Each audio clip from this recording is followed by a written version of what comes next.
Case 2111, Banks versus Mitchell. All parties, please step forward. Queen Vanessa Banks is suing her former friend, Fulton Mitchell, for an unpaid loan and stolen money.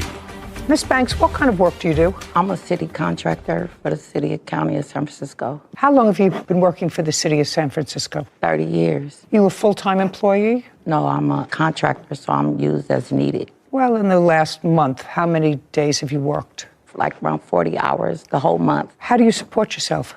I'm on disability. How long have you been on disability? Since roughly like around February of 2022.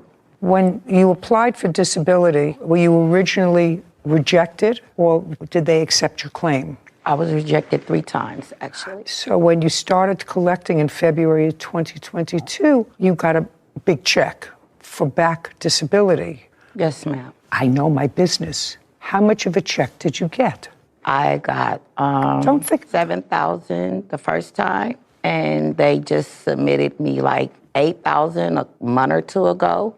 And then there are some more coming. It ain't all came yet. Mm-hmm. They advised you, because you were rejected, as you said, 2 or 3 times, that there would be a total amount coming to you. You got a letter from the administration. Yes, ma'am. Yes. And what is the total amount that they told you you would be receiving in increments? I think it was like $18,000. And you had a lawyer at the appeal. Yes, ma'am. Now, when you applied for disability, did you say that there was no kind of work that you could do? I'm jaundiced. I know that people put money in somebody else's bank when they want to hide it from the government, creditors, a spouse looking for support, all what I would call nefarious reasons to put money in somebody else's bank.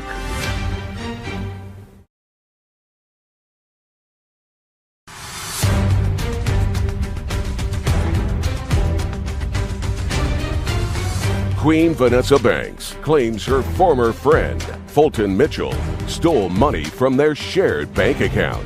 Now, when you applied for disability, did you say that there was no kind of work that you could do?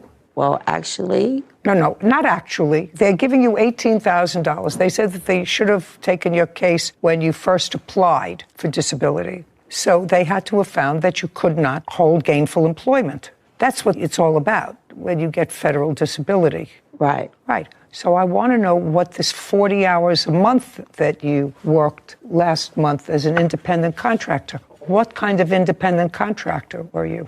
I actually sit on Zooms, and I am a consultant, so I'm on Zooms most of the time. And when you're not on Zooms, where are you? At home. What do you consult about? I am an urban consultant, so I work with various people that's trying to find out about urban living and mental health, basically working around mental health. How are you paid? They might mail a check. No, not might. They mail a check. What do you do with that check?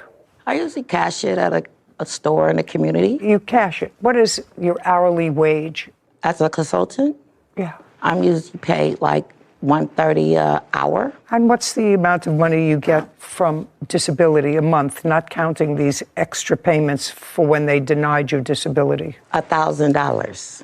So you get $1,000 a month plus $130 an hour times the last month you said was 40 hours. So you make $4,000 or $5,000 a month from your consulting job for the city. No way.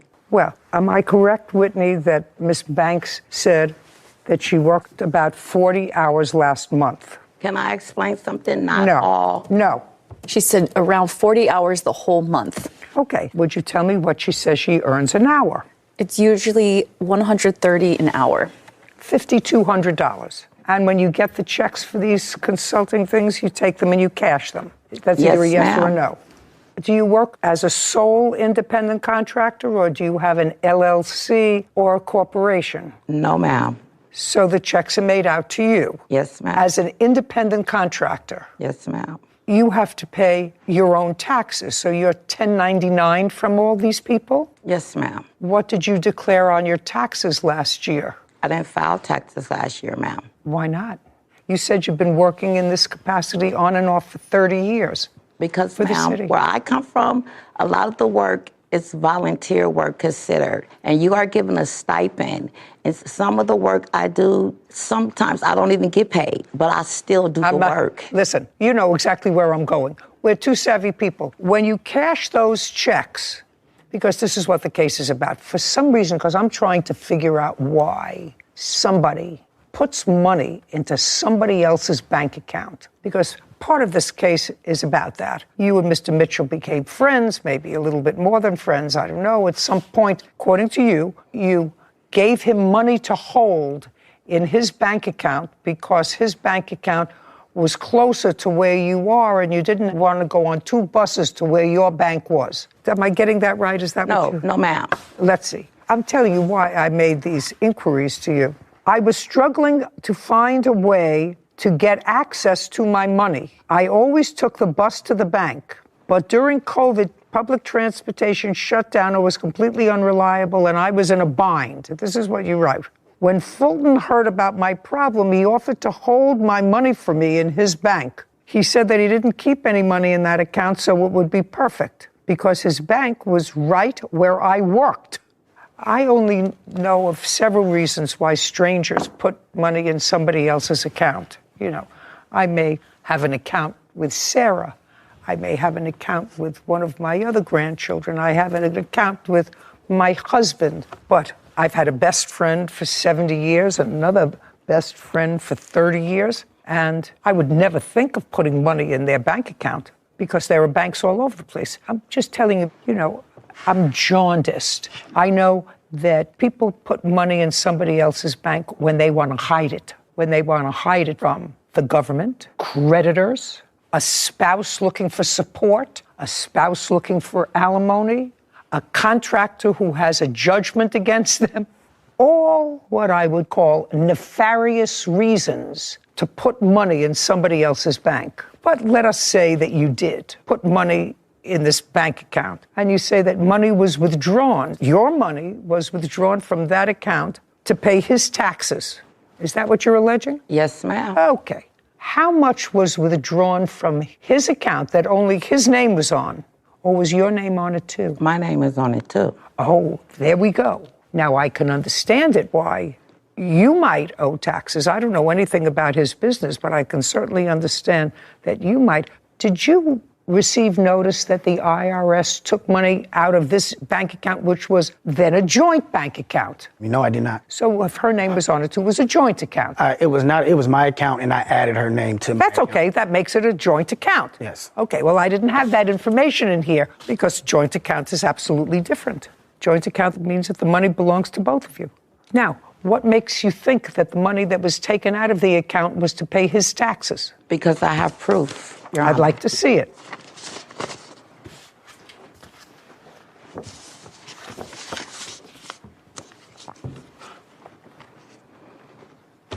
What account is this? Whose money is that? Mine.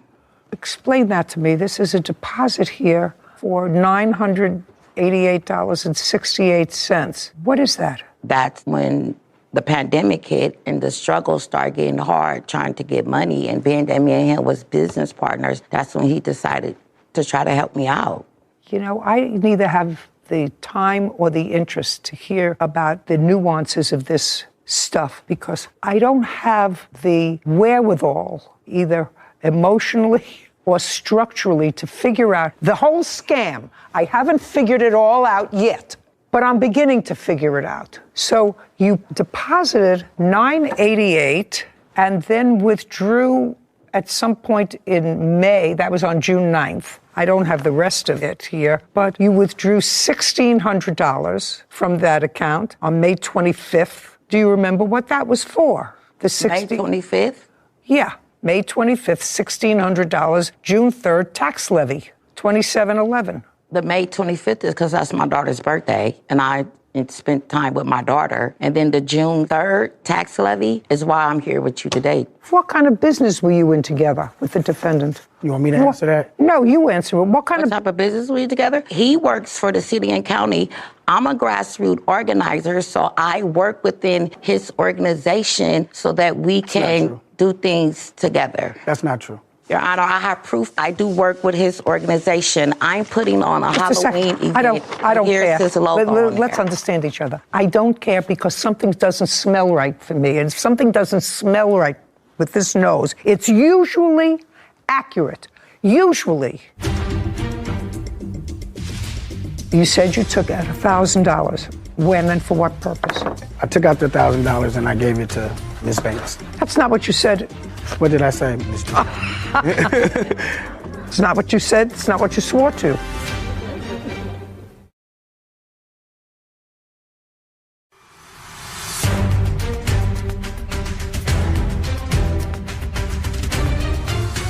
Queen Vanessa Banks is suing her former friend, Fulton Mitchell, for an unpaid loan and stolen money. When someone puts money in somebody else's bank account, it's because they're trying to somehow shield that money from some sort of scrutiny. If your only source of income, which you would like me to believe, is this $1,000 from disability and the $18,000 that you're going to get for retroactive disability. She was on some other kind of services also. I don't know whether it was SSI or something. When she first came to me, she wanted me to hold the money and put it in my account because she didn't want it to mess up her money. That's not true. That's not true, Your Honor. He started helping me in 2019. In 2020, he asked me for a loan to help one of his daughters of $1,900. We were both trying to start up a business. We didn't know the pandemic was going to come, Your Honor. We was trying to start up a business. I've never tried to start up a business. Just a second. Your Honor, I got proof because he lying to you. Just a second. I don't care that you were starting a business. It doesn't make any difference to me. It really doesn't make any difference to me. You had a joint account, and the IRS took money out of that joint account. Was that your tax debt? I don't know. The answer is you don't know. Okay. Well, this says that it was the levy from California Franchise Tax Board was against Fulton W. Mitchell. That's me. That's what it's... I asked her to show me that. I said, prove it to me. No, she never showed me that ever. Okay. So my question to you is, sir, because of course you have to pay your own taxes. Yes, ma'am. Right? You would acknowledge that this bank account had only her funds in it? No, I had my funds in there too. Show me any deposits that you made into this account. Well, I had money in there way before I put her money into my account. It's been in my account for over 10, 15 years. What I want to see, Mr. Fulton, yes, is any place where you deposited $27.11 because that's what they took out. No, I didn't deposit $27.11 into that account. Ever? No. Okay, good. This responsibility is yours.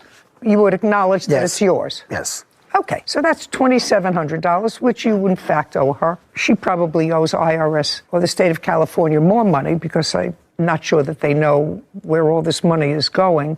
Did you take any other money out of that account? No, ma'am. Yes, you did. You took out $1,000. You acknowledge you took out $1,000 by accident, you said, sir, and you said you paid it back. She got it back. Okay, well, That's then not don't true, say, Your Honor. shh, don't speak. You got into enough trouble, right, so far. You said you took out $1,000. When and for what purpose? I took out the $1,000 and I gave it to Miss Banks. That's not what you said. What did I say, Miss Judy? It's not what you said. It's not what you swore to. You said, there was a time when I accidentally withdrew $1,000 from the account that belonged to Vanessa, but I paid her back in June 2022. There you go. I said, what do you mean, there you go? I said, when did you take money out of her account? That was the only time I took the money out. Well, tell me about it. Vanessa started harassing me. She started showing up to my job and just doing all kind of stuff, so I was just trying to get rid of her. And? So I took the money out and gave it to her. And I'm just a second. Put your hand down. Don't you understand what you signed? Yeah. You said I accidentally took money out of her account, but then I gave it back to her because if you accidentally took it out, it means it didn't belong to you. When did you accidentally take it out, and when did you give it back to her? I took out the money, and the money was given to her. That was it. That was it. I was done with it. Well, I was done with her. I was done with all of it. There was a time when I accidentally withdrew $1,000 from the account that belonged to Vanessa, but I paid that back in June 2022. Those words are mixed up a little bit there. That's what I read. That's your answer, sir. As for the rest of the money she claims I owe her, it's all a bunch of lies. I never took a $1,900 loan and don't owe money for the IRS. Well, you do owe money for the IRS because one of the things I think that everybody has to pay is their own tax levy and their own child support. You would acknowledge that. I agree. Okay, tell me about this loan of $1,900, Ms. Banks? Mr. Mitchell had fell into a lot of hardship in the pandemic, and he came to me and asked me, could I loan him $1,900 to help out one of his daughters? And I gave it to him, and he agreed to pay it back. And we was just like trying to handle business together.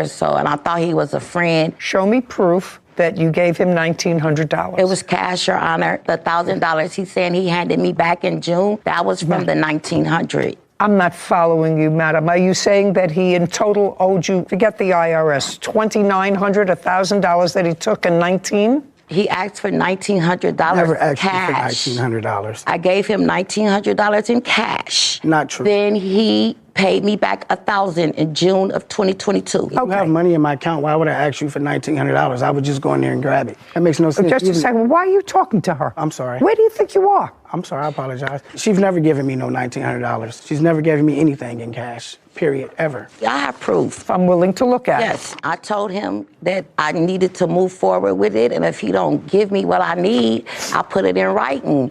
So well, you we may had a put it in talk. writing. Well, you sent this to him, and it says acknowledgement of monetary debt in the amount of $4,600. You typed this up, and he never signed it. No, he never signed it. Yeah. Well, then it's meaningless. You can type up anything. I can type up something that says I own all of Sarah's real estate. If she doesn't sign it, I don't own anything. Well, that's where Okay. $1,000 came from, because he was trying to cover that. Yeah. You know, somehow I think I'm dealing with, I'm not sure about one or two people who've managed to master the system. And No, not at all. I've never- I don't know. I've never I don't used know. the system All I for know is nothing. I if worked somebody for is over working. 25 years Just for a the second. city and county. Just a second. There's a reason why she asked to be added to your bank account. Do you understand? Yes, ma'am. You don't look as if you're a foolish man. What was the reason she gave you for wanting to have a bank account where you were the primary on that bank account? What was the reason she gave you? She gave me the reason that she didn't want it to mess up her income. That's not true. Just a second. So she said, I don't want it to She said she didn't want to put it in her name because she didn't want to mess up her income that she had coming in. her income from what? Some kind of assistance. I'm not sure exactly Yeah. what it was. Whatever. Anyway, got a nice windfall, $18,000. By the way, I have one other question for you. In your complaint, which you read and signed and swore to, Fulton heard about my problems with money and where to put it, and he offered to hold my money in his account. He said he doesn't keep any money in there, so it would be perfect, because his bank was right where I worked. Where was his bank, and where do you work? I work in the community that I was born and raised in, which is Bayview. Okay, I'm not going to get a straight answer. You owe her for her tax debt, nothing else, $2,700. This court is adjourned. That's it, you're done. I'll watch her like every day. It was fair. I'm thankful that she saw what it was for what it was. You know, she asked me to put some money in the account for her. I did. I never had to harass him. We were business partners for 2 or 3 years I don't know if it was a business agreement or not. because I told him I want my money. I'm just happy it's over with. You know what I was thinking about? I was thinking that I wouldn't have had that information about Social Security disability unless Poppy was an administrative law judge with Social Security 40 years ago. And I remember exactly what the drill was. File, you rejected, you file, you rejected, and finally you have to hire a lawyer, and the lawyer gets a big chunk of the relief, and you get all your back payments. So I have a feeling I was dealing with two people who had a substantial skill set in how to negotiate and suck every dollar from the system, whether it was deserved. Case 2134, Wimberly versus Mahara. All parties, please step forward. Tina Wimberly is suing auto body worker Robert Miera for a refund of a 1969 VW Bug paint job. Miss Wimberly, tell me about this car that you have. So I have a 69 Volkswagen Beetle. I've had the car for about 20 years Where did you buy it? in Salt Lake City, Utah. Is it a bus or a bug? It's a bug. My goodness, I remember everyone had one of those cars. The whole world had those little bugs when they came out, except me, scared to death. Okay. Anyway, you've had it for a long time and you try to keep it restored. Do you have a photograph of it? I do, yes, I'd like to ma'am. take a look at it, please. you acknowledge as unsatisfactory because you said, I didn't I'll acknowledge. fix I said I'd take care of it. And a good gesture to try to make things work with her. I did not deny her any kind of service or say, go get lost until she started cursing at me. No. She didn't tell you she was cursing at me, you know.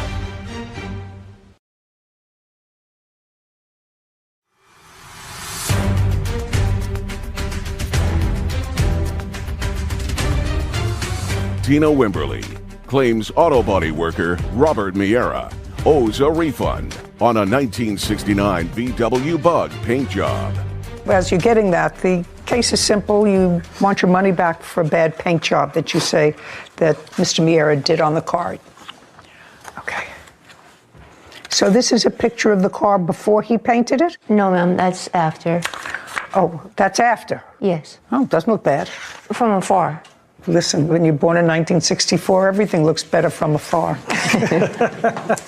Okay, and that's an interesting color. Do you have a photograph of what the car looked like before you took it in to the defendant? No, ma'am. Okay.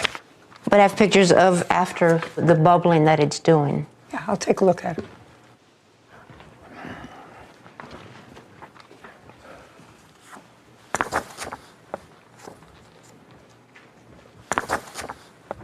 Okay. Have you shown these pictures of the bubbling to Mr. Miera? I have, Your Honor. And you've seen them, sir? Yes, ma'am. Okay, so this is the story. You brought your car into Mr. Miera to paint it. He gave you a price. The price was? Originally, it was $3,500. What did you ultimately pay him? It wasn't. $6,500. Okay, so you paid him $6,500 to paint it.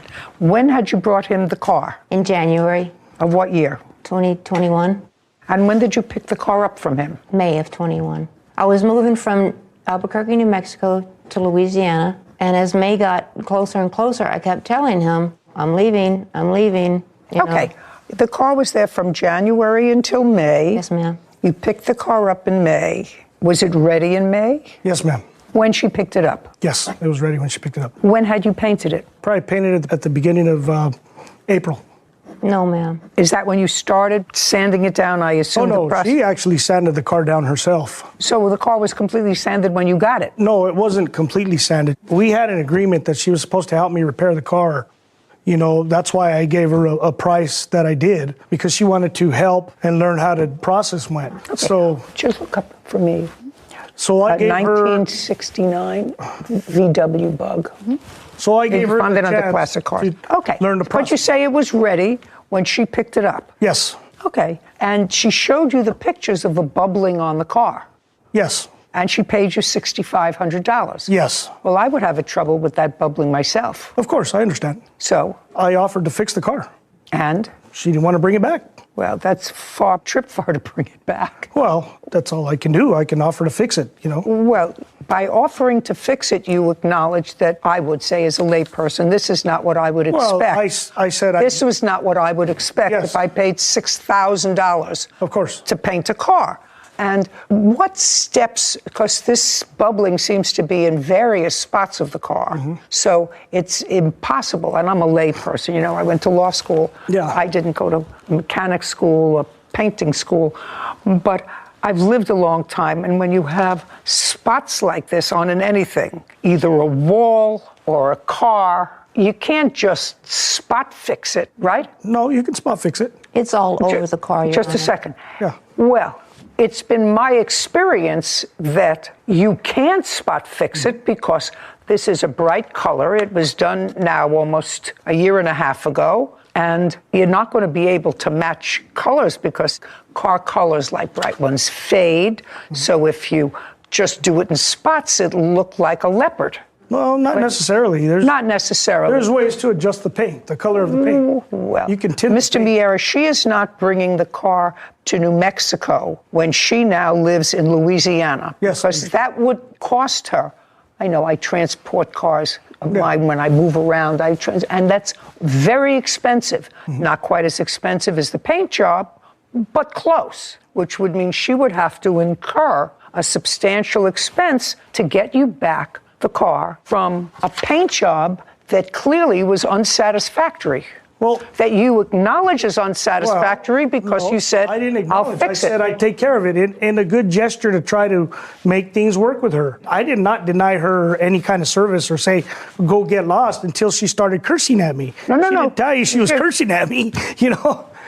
Well, Mr. Miera, if what I say you would have to do would be to start over, sand down the car, which she did herself, according to you, because if she sanded the car... She got a discount for working on her... She worked on her own car, so she got a discount for working on her own car. So she had her hand in it as well. That's terrific. You're going to give her back her money, $6,500. Judgment for the plaintiff. We're done. This court is adjourned. I think when she transported the car, the moisture and the climate that she took it to may have played a factor. I totally disagree with what he said because I took it from his house, put it in another van. And having the car bubble like that, but you know, I'm not sure. There's a lot of things that could happen. And the moisture with what he's claiming, there's no way. I tried to rectify the situation and it didn't work out, so. Time to get it looking good again. He never got back to me about how much the 1969 Beetles were worth. And I was surprised because reading the papers, reading a $6,500 paint job, I was surprised at that. Like, that was very expensive to me. But then when I looked up how much the cars are worth, they're worth anywhere between $12,000 and $35,000 for a nicely kept, maintained vintage car, similar to the one that I saw briefly in the photos. I'm sorry for not getting back to you. It's okay. I got caught up. But I think you made the right call because after the paint job, we saw the damage or the bubbling, and I know that you or I would not be satisfied with that paint job on an asset that was worth that amount of money. Of course. So I think the right thing happened. I'm sorry. Forgive me. It's okay. Lynette Hernandez is suing her neighbors, Pamela Jackson and Ashley Jackson, for filing false CPS reports and defamation of character. Court come to order. All rise. Have a seat, please. Case 2176, Hernandez versus Jackson. Thank you. You're welcome. Ms. Hernandez, you and the defendants are neighbors. Yes. You more recently moved into the neighborhood? Yes, on February 25th of 2022. And you've been living there for about a year. Year and a half. I have complaints and cross-complaints. Each one of you are claiming that the other is guilty of harassment. The defendant, in addition to the harassment, says that there was an assault that would be on you. Me. On you, by the plaintiff. Yes. And false police reports to Child Welfare Administration. Each one of you is requesting serious damages as a result of this ongoing harassment and assault. And I gather from reading the papers that when you moved in, the whole bad feeling between neighbors started because of a parking space. Would that be correct? Correct. So your car is the white car. Correct. Tell me about the problem when you first moved in with the car and go over to the chart. Okay. So a month after I moved in, I politely asked Pamela if she can... Pamela, that would be you. Yes. Your last name is Jackson. Yes. Okay. So you asked Miss Jackson, whose car is the car parked in front of yours? Yes, this one. Okay. So you said to Miss Jackson, go ahead. I told her if she could please scoot up. We were both pulling in at the same time. We were coming back at the same time. So I thought I could politely ask her if she could just scoot up. I don't know what that means, and perhaps other people do, but I don't. You asked her to move her car. Yes, just a little bit forward because on the handicap, the yellow line ends right there. No, see, look at me. You asked her to, I see a handicap sign. Mm-hmm. So you asked her to move up. Yes. Why? Because she parks so further back, and when the neighbors park back there, I have to parallel park, and sometimes I'm in a rush. So I just, want to just get out to go to work or to drop the kids off to school. So you you don't like to parallel park? I do, but sometimes I just wanted to politely ask her if she could just scoot up a little bit because she has a bunch of space in the front. Well, so I just thought I don't see a whole bunch of space. What is handicap? Where is that handicap spot? Right here in front of her house. Right there? Mm-hmm. You have a handicap sign? When I moved in, I was told I could park You're there just a because that's second. the old one. No, I do not. You do not. So you shouldn't be parking there anyway. I was told I could because that was the old sign. That's why they dismissed the ticket that she called to get when I didn't move my car. Just a second. You can't tell me what somebody else said to you. There's a That was from the handicap sign. police department There's a in Marshall. What, did you have something from the police department indicating that you can park in a handicap spot? No, they removed it the next day and dismissed it because of that. Just a second. Is the sign still there? No, they removed it immediately. Okay, fine. Because so of the sign was removed? Yes. And what is that alleyway where the trash can is? That's the driveway for the next door neighbor's house. Just a second. So that what she's doing in parking her car there is permitting the trash cans, which are supposed to be out into the street, right? Point to the trash can. Yes, right here. So the trash can is supposed to be out in the street. In order to get back to the house, somebody who lives in that back house has to pull all the way around the trash can and her car if she moves her car up. Your Honor. It makes it that much more difficult for the person who lives behind. I understand. For trash day is understandable. I don't care. She doesn't. You have to understand, Ms. Hernandez, that she didn't have to accommodate you so that you don't have to parallel park. I just thought I could ask her politely, and I didn't think it was going to be okay. So let's go back a second. Now you can go back. So that's what started the trouble. You said politely. Tell me exactly what you said to her. Tell me exactly what you said to her, and you said that happened in March. Go ahead. I asked her, I said, excuse me, can you please scoot up a little bit so that I can parallel park? There was no trash No, that just a day. second. I don't care. Trash, no trash. That's how I She doesn't have to figure Monday, Wednesday, and Friday. I have to scoot up my car because she doesn't like to parallel park. Do you understand? Trash day, Monday, Wednesday, and Friday. Recycling Tuesday and Thursday, but not every week, every other week. So I have to remember to scoot up so that my young neighbor doesn't have to parallel park. It's ridiculous. Okay. It's ridiculous. Is that the way she asked you? No. What did she say? The way she told me was, ma'am, I would appreciate if you would just move around and park in the back. Now, the alleyway, it's illegal. No, just a second. She said, let's go slowly. So ma'am. She said, ma'am, I would appreciate if you would please move around to the back alleyway. I need parking for all my friends and family. No, true. Your Honor, that's not true. Yeah, I don't believe that. Sarah, I don't know what this is. You don't have to keep hitting it. That's the whole video. Thank you. If I hit it, maybe I hit it on the table. Yeah, I don't think so. Well, that only works with your phone. It only works on my Yeah. phone? Fresh math.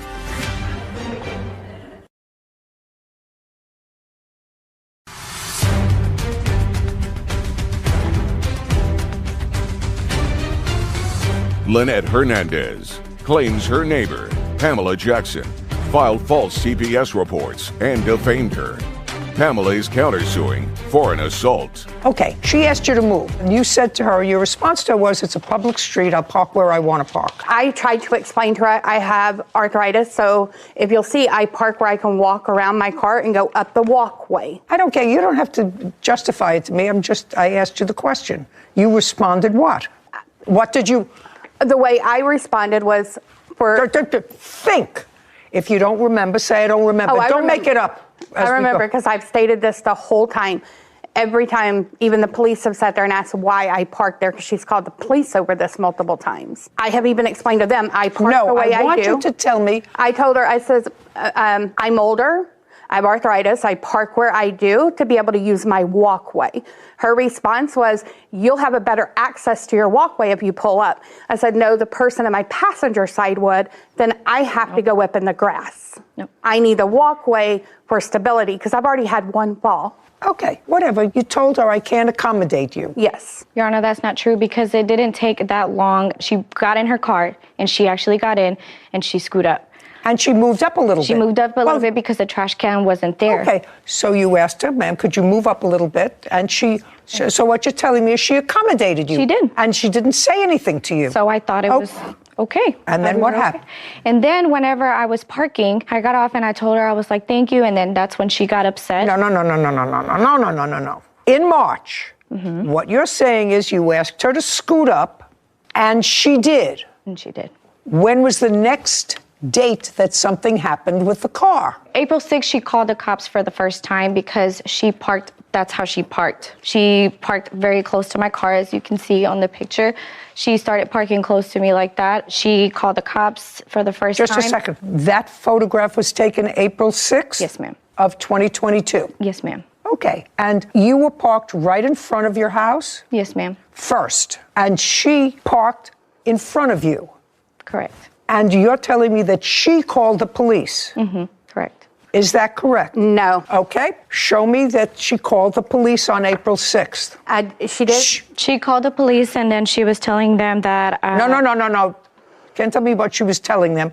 I want to see where she called the police on April 6th. She said she didn't. Is that what you just said to me? I called the police. I'm not the one that parked. I was already parked there when she pulled up on me. I called the police because she tapped my back end before she pulled back. Incorrect. Okay, so you were parked there already? I was already there, and it's an ongoing issue for months. She would pull up on me and sometimes tap my bumper. And you were in the car? I wasn't in the car. I was inside. So you just saw her parked very close to you? I saw her tap my bumper. Okay, and that's when you called the police? Yes. Okay.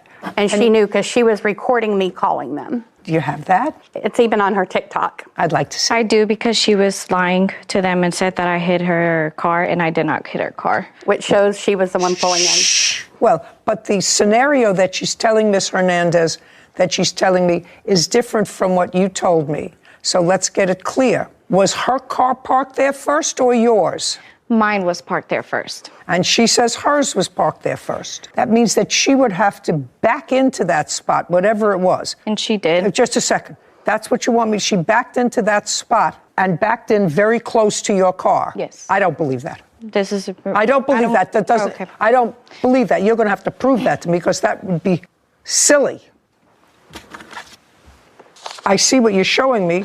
What you're showing me is consistent with the cars being very close together, but you want me to believe that she actually backed into that spot. She did. Oh, it's a video? Here. Your Honor, she did park like that day. Yeah. I hope this video will show me that. I don't know what this... Sarah. Yeah. Am I getting the whole... Yeah, you don't have to keep hitting it. That's the whole video. That's it. Could we do it again? Yeah. Thank you. If I hit it, maybe I hit it on the table. Yeah, I don't think so. Well, that only works with your phone. It only works on my Yeah. phone? Fresh math. Yeah, all right, this is useless. Okay, so the police came out, and was there a police report? I have it right here. May I have it, please? Who else lives in the house with you, Miss Hernandez? Me and my 2 children. Oh, well, that was nasty over a parking space. How unfortunate. I'd like to see that. Absolutely. Thank you. Oh, yes.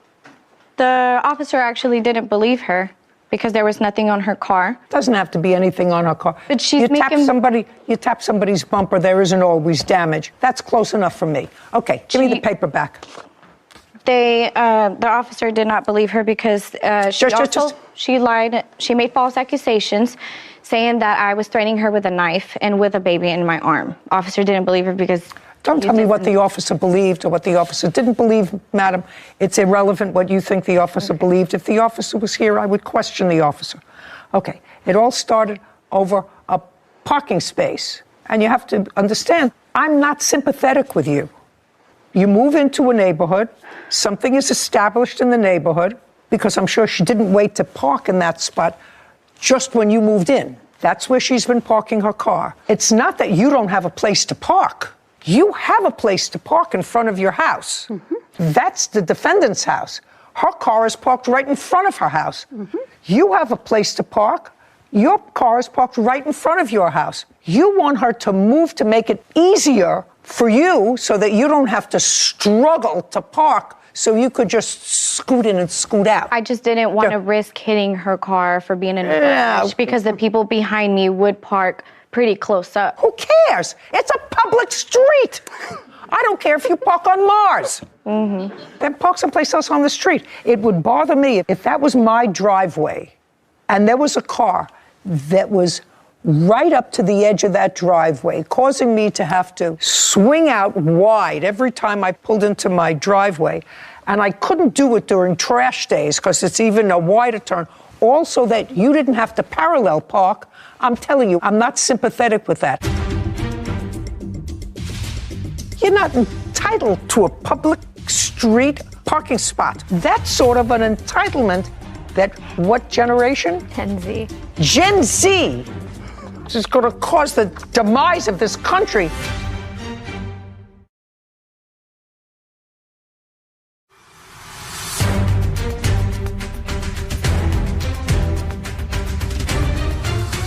Lynette Hernandez has accused her neighbor, Pamela Jackson, of defaming her on social media. Pamela claims Lynette assaulted her with a trash can. Okay, how old are you? I'm 27. You're 27. Well, that makes sense. Is that called Gen X? Is that a Gen X? What is that? I think it's a Gen Z. Gen Z. Gen Z. Yeah. Gen Z, yes. Your Honor, There's a whole bunch of entitlements with Gen Z people. Your Honor, I don't think it's, Just a second. Your Honor, I don't think it's fair that she has called CPS. Just a second. We're not talking about fair. Right now, we're talking about parking. Well, right now, we're talking about what precipitated this bad feeling. And I agree with you. We'll get to the rest of the harassment. But what I'm telling you is you're off base here. You're not entitled to a public street parking spot that may or may not inconvenience somebody else. You have a spot in front of your house. But if the reason you told her to move her car and the people behind is because you don't like to parallel park, that is sort of an entitlement. I'm just telling you, Ms. Hernandez, that's sort of an entitlement that what generation? Gen Z. Gen Z. This is going to cause the demise of this country. There is no entitlement to park right in front of your house comfortably. There's no entitlement to that. You wanted that, you should have bought a house that had a garage. If that started the problem, I'm telling you that you were wrong. She has a garage. That doesn't give her license to do bad things. Now, she can call the police if she thinks that you touched her car, which you probably did. You didn't damage it, but you probably touched it because you were annoyed, because that's a constant source of irritation. So I'm not concerned about calling the police. Understand this. I'm concerned about calling CPS because that's one of the issues here. And Miss Jackson, I believe, in her answer, said she did, in fact, call Child Protective Services. And I've just a got second. evidence. Just a second. You called Child Protective Services when? I made a call in August.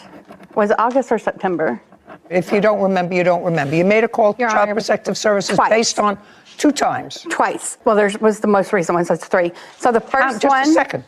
So you called Child Protective Services 3 times? All 3 times, and I've got video evidence to why. Okay, I'd like to see the video evidence. Actually, pull that up. One of them has to do with the fact she was inside, and I'd been outside changing batteries. I went to verify my cameras, picked up the audio. She had been yelling at her daughter, threatening to beat her up. Okay, just a second. The first time you called Child Protective Services was in August or September of 2022. Correct. That's what you said. Why did you call Child Protective Services the first time? The first time was I saw her kind of shove her daughter backwards. You have that on tape?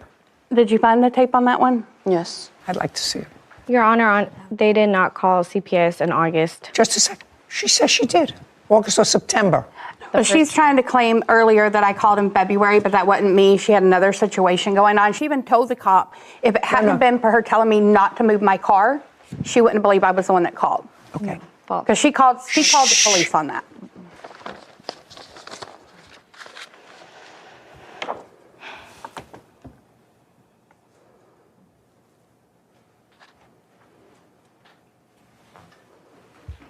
I don't see anything sufficient for you to call CPS the first time on that. That was a motion with a hand. Child didn't fall. There had been a bunch of yelling out before that. I don't care. That's an overkill.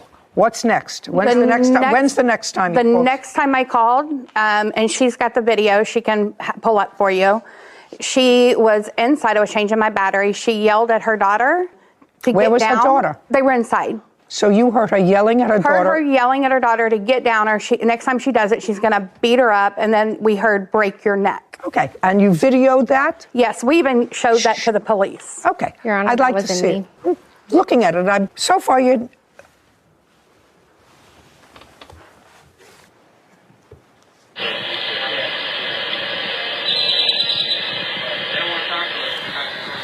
You hear anything?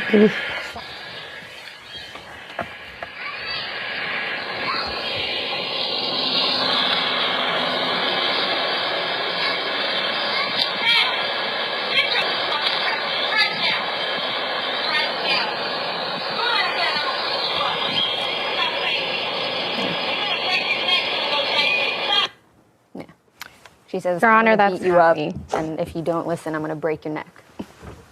Okay. How old is your daughter? That's not me. My Who is daughter's it? 7. Whose voice is it coming from your house? It's not me. It's the Whose neighbor that was on the corner. What? That's not me. My daughter's name or my son's name is Cam. She said, Cam. No, she didn't. You could listen to it again and it's going to say Cam. That's not me. That was the person that's in the... Nobody You want me to has just any listen kids. to it? Yes, they do.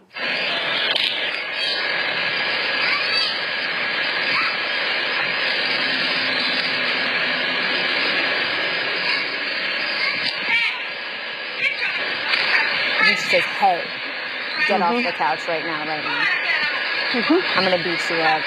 Stop playing. Okay. I'm going to break it. Oh, she says, you're going to break your neck. You're going to break You're your going neck. to break your neck. Yeah. Okay. That's not me. Second time. Just a second. Second time. Would I, based on that, she didn't say, I'm going to break your neck. She said, you're going to break your neck. After she threatened to beat the child up. I'm actually a victim of child abuse. I'm sympathetic with that, and I'm sensitive to that. I still think that that's a little bit of overkill, Miss Jackson. Let's go further. Sister, Kelvis Bentley, for moving costs. Court come to order. All rise. Have a seat, please. Hello, Judge. Case 2106, Bentley versus Bentley. Okay. Thank you. Welcome.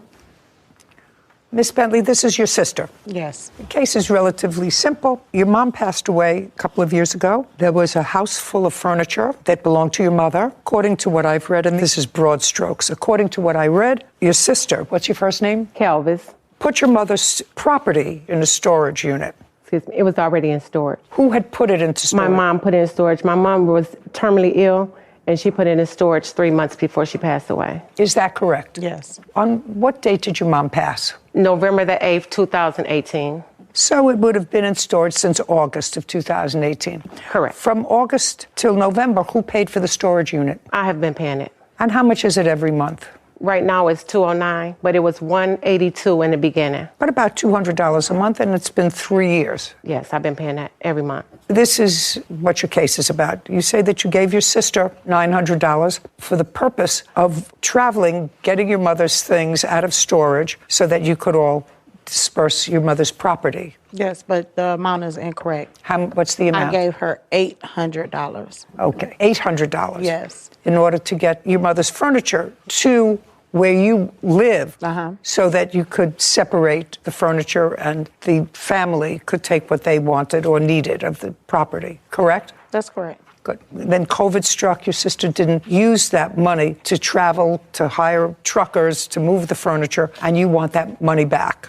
Yes, that's correct. That's the whole case. Okay. Just for my own information, you do expect when that furniture arrives to be one of the beneficiaries of that furniture. That's what your sister says. She says that that's the plan once it all comes back. That's not correct. I didn't want anything out of the storage but pictures. Pictures? Yeah. Well, pictures of things. Yes, that's it. Pictures of what? There's a picture of me and my mother. That's all I wanted. Did you tell that to your sister? Yes, I did. Did she? No. How many sisters are there? It's only 2 of us now. It was 4, 2 deceased. Did your mother have any other property? My mother has a whole 2-bedroom home in the storage. She has furniture, everything. Other than furniture? No. Clothes, pictures, yes, things like that, yes. Is there any property in that storage unit that you want? Well, I'm holding her stuff because it's sentimental. I mean, I can get it, I wouldn't mind having it, but it's really, she got a lot of sentimental stuff in there, so that's why I've been paying. Furniture? Yes. Furniture, clothes. Furniture. Pictures, everything, Okay. Yes. How far away is the storage unit from where you live? It's in Charlotte, North Carolina. How far away? 10-hour drive. We stay in Michigan, and the storage is in North Carolina, Charlotte. Anybody that you know live there close to the storage unit? My aunt and my cousin does. And this picture that you want, do you know where it is? It's in the photo album with the rest of the pictures. And other than that one picture in a photo album, you don't want anything else, any of the other property? No. You two are the heirs, is that right? We have a brother. Does he have, as far as you know, any interest in any of your mother's property? No. When my mom passed, it was me, my niece, and my older brother there at the time of death. And so he got everything he wanted out, and he gave me the key because I was the next to older one because she wasn't there. So he was like, so y'all do what y'all want to do with it. And so that's when I told her, I'll pay it until we go get it. You said, I'll pay for the storage unit until we go and get it. Yeah. Okay, now I'd like you to tell me about this money that she gave you. Do you remember when she gave you the $800? She gave me the money, I want to say May of 2020. And can you tell me what the conversation was when she gave you the money? Here is some money to go towards going to get the things, you know. And so I told her, well, I'll find a way to go get it. I didn't never give her a designated time, but during that time, that was COVID, so no one was able to go.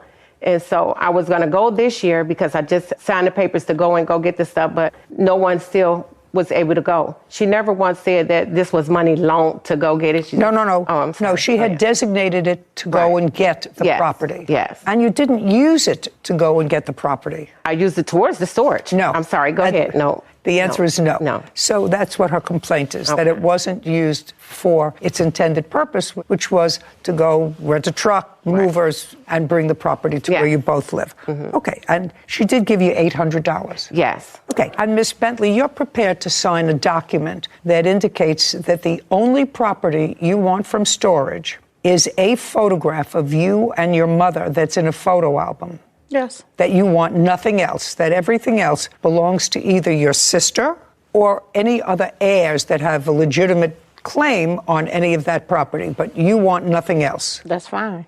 Reasonable? Fine. Perfect.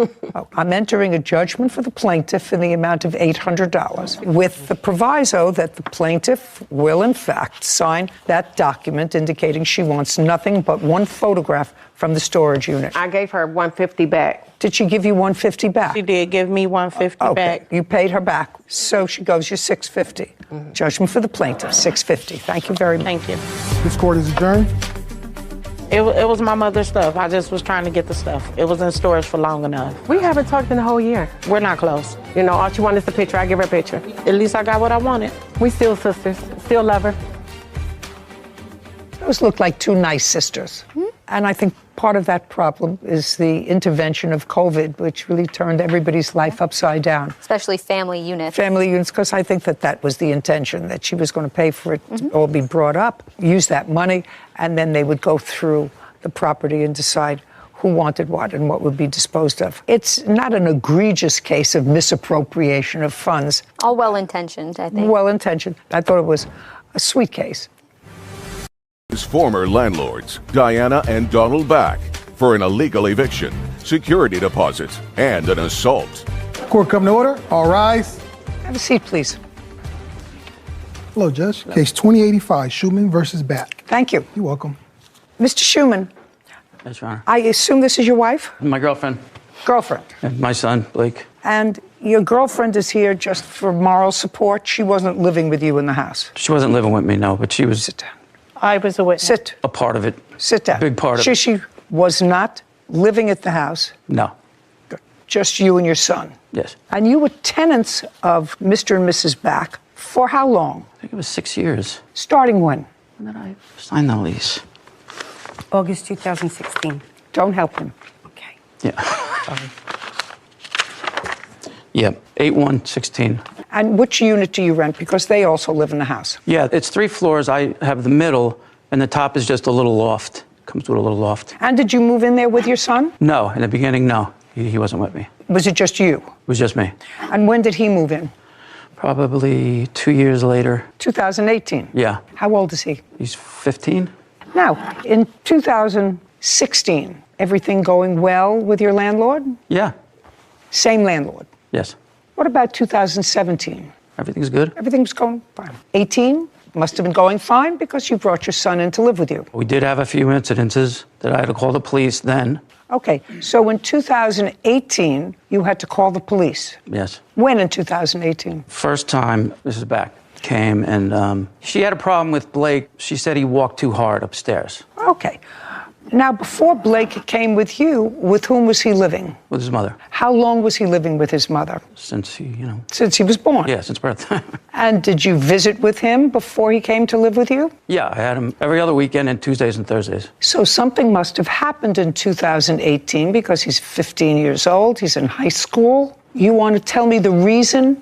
Angela, I want you to bear in mind, this is my business. Yeah. You want to tell me why your son came to live with you? And if you just want to say to me he and his mother weren't getting along, I will accept that. No, that's not why. She wanted to move to Florida, and she said I could have Blake. Interesting. Okay, so the first time you started to have trouble was when your son came and Mrs. Back said that he was walking too loud, making too much noise upstairs. Yeah. And how did she communicate that with you? Well, Mr. Back was really the one who had the problem. At night, because Blake would go from his bedroom to the bathroom, and he walked too loud. That was it. So what did you do? Well, that was that. I want to know why you called the police. Well, why you called the police was because finally, this was the following year when she... Just a second. So that was it. In 2018, they told you that your son was walking too heavy. Yeah. In the middle of the night, going from his room to the bathroom. Yeah. Okay, but that didn't require a call to the police. So I'm waiting. Well, this is not a well. You call the police. I want to me. tell you something. I've been a tenant for most of my life. I've never called the police on the landlord. So this is not an answer that starts with well. When was the first time you called the police regarding Mr. and Mrs. Back, and for what reason? She illegally entered my apartment. She used her key to come into my house. Okay, don't speak. I told you not to speak. Okay, I'm sorry. When did she use a key to come into your apartment? What time of the day? No, month. The day and, month? I don't remember. I mean, I have the police report. Oh, I'd like to see it. Yeah. All that. Well, tell me. The door was open, Your Honor. Sorry. What part don't you understand? You want me to just grant his application and say goodbye to you? I'm sorry. Sorry. I know I had it. No, I have it, but You have it, but you don't have it. Well, Okay, so that was sometime, according to you, in 2018/19, she entered your apartment without your permission using a key. Yes. And as a result of that, what happened? Well, the officer came. It's not a well. Yep, the officer So came. she came in and you found out that she'd been in your apartment. How did you... Yeah, I was upstairs. I was in the apartment and she came in. Oh, she used her key. Yeah. And came in and you were there. Yes. Tell me about that incident. So she came in. She confronted Blake, then I went upstairs. Just a second. She confronted Blake and you went upstairs. Upstairs from where? From downstairs. We were coming home. She came running down the block, saw that we were home, and started telling Blake that he walks too loud. You're walking too loud. You're walking too loud. Just a second. She's in the street. She was coming. She saw us and she's coming You back. said you were outside. You were outside. First you tell me, if I'm not mistaken, Whitney, he said he was in the apartment when she came in. Yes. Is that correct? Yes. Okay. First you told me you were in the apartment. That's not accurate. This happened outside. Yeah. Yeah. So it happened outside and she was yelling at your son that he was walking too loud. Yeah. Yeah, not yeah, yes. Yes. Okay. And now she's outside coming from the beach. She's telling him, you're coming inside, keep going. Then we went inside. I said, okay. Just a second. I said, okay, I'll tell him to walk a little softer, levitate a little bit. And we went inside and I got onto the phone talking to somebody. I guess she heard me talking and she opened her key and came up the stairs and started yelling. Okay. I wasn't yelling at Blake. I wasn't doing this to Blake. I wasn't doing that to Blake. All right, next. Next. I'll tell you what this case is about so that everybody understands what this case is about. You're claiming that they illegally evicted you. That's one thing. You claim that they have your security deposit. And what else do you want? You say that there was a simple assault because when yelling at you, one of them spit on you. It was a lot more than yelling. I don't care what's yelling. Nobody hit you. That's either a yes or a no. No. Daniel Schumann claims his former landlords, Diana and Donald Back, owe for an illegal eviction, security deposit, and an assault. Diana and Donald are countersuing for apartment damage. Now, illegal eviction, return of security deposit. And you lived there until when? Until June of this year. Now, in June, something happened, and that's where your girlfriend has some information, because it was June 3rd. You are Gina. Yes.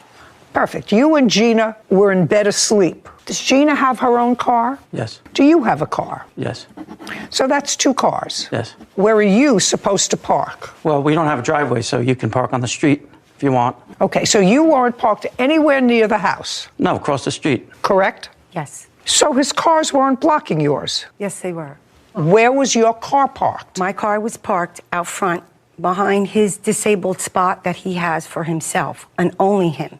Just a second. Behind. There's a disabled parking spot on a public street? Yes, but it's only his, for his number only. So no one else could park there, or they get ticketed and towed. Even if you're disabled. Shh. Yeah, even if you're disabled, you're not allowed. Did you get a spot assigned to you, sir, assigned to your car because of a disability? Yes. What's the nature of the disability? I had 2 cracked vertebrae in my neck. I dislocated my left shoulder. I have herniated and ruptured discs in my lower back and nerve damage down my left leg. So you have a place to park? Yes. Were you or your girlfriend Gina in any way blocking Mr. and Mrs. Back's car? No. Okay. Did you see where they were parked? Yeah, she was parked on the street in front of the house. Their car was parked in the street in front of the house? Yes. Okay. Go. June 3rd. Where was your car? So my car was parked behind his disabled spot. My husband came in and showed me a ticket that was on my car, and I couldn't understand it because there's no meters or anything. And when I went to look at the ticket, it took me a little time. I checked it. It was for unregistered vehicle. First time in my life I've ever done something like that. I went online right away because I said, I know I did this in April in my mind because I do everything online. Obviously, I never sent it through, and I didn't realize it. Cops in the town have a scanner.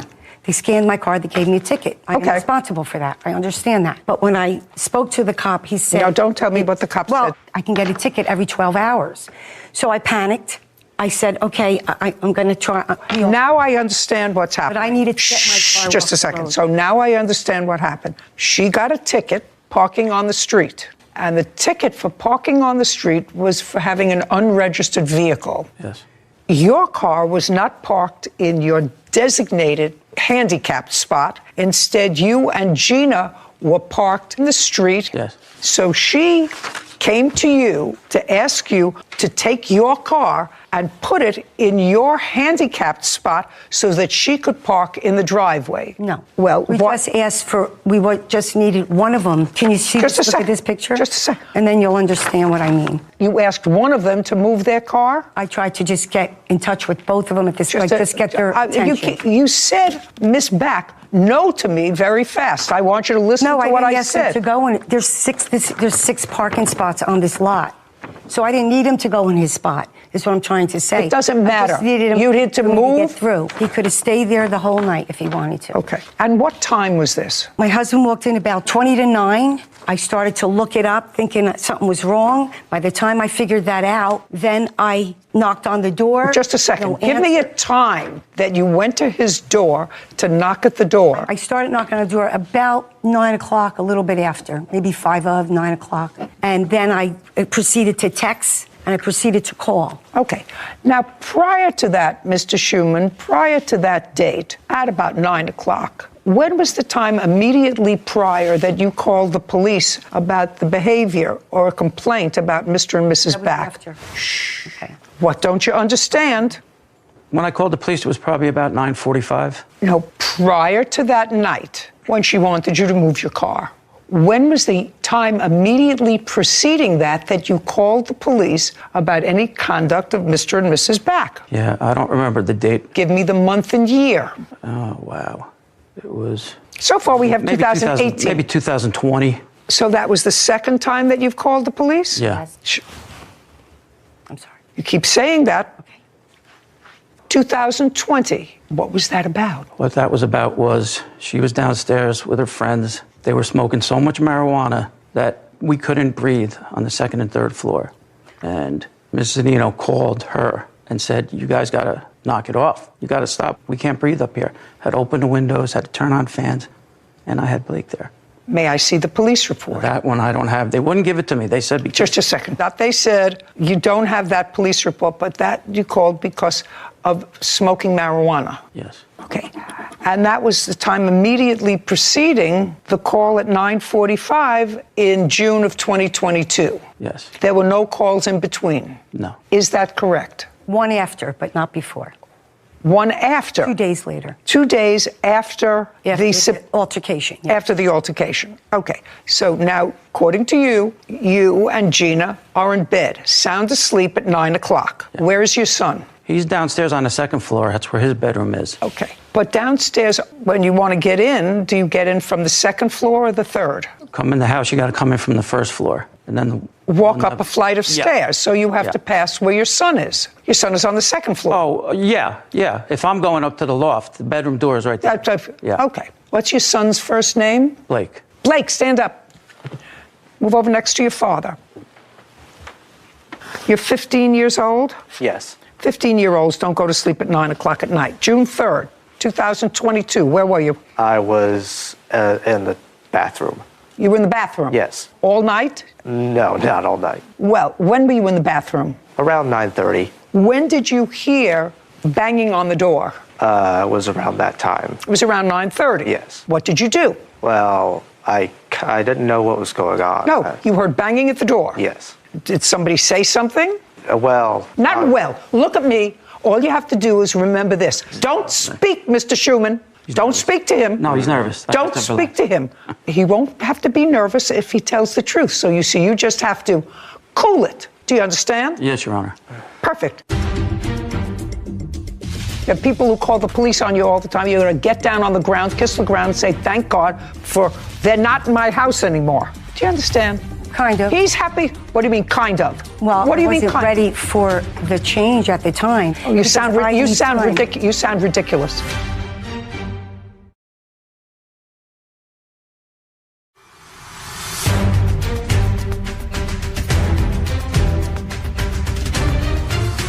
Daniel Schumann has accused his former landlords, Diana and Donald Back, of wrongfully evicting him and keeping his security deposit.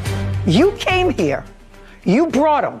Just remember that. You came. I know. You brought him. What did you hear when you heard banging at the door? I heard Don scream, Dan. You heard Mr. Back? Yes. Mr. Scream Back. what? Dan. And Dan? Yes. And that's your father? Yes. How many times did you hear him scream Dan? Only once. Once. And are you out of the bathroom? Well, I did. That's not an Sorry. Are you out of the bathroom or still in the bathroom? I'm still in the bathroom. Okay, so you're still in the bathroom. Yes. Was the door open or closed? Closed. Closed. So behind a closed door in the bathroom, you heard Dan from the floor below. Yes. Dan. Now, what did you hear after that? Is not an answer. What did you hear after that? Dan. Now, you knew somebody was looking for your father. Oh, well, I panicked, sort of. You panicked? Yes. Because somebody was looking for your father and you knew it was the landlord? Yeah. You knew it was the landlord? No, I didn't. You just told me that... I thought someone was trying to break in. You mean, just a second. Blake, let's get real. Okay, let's stop with the scripted scenario that your father is giving you. Because don't speak.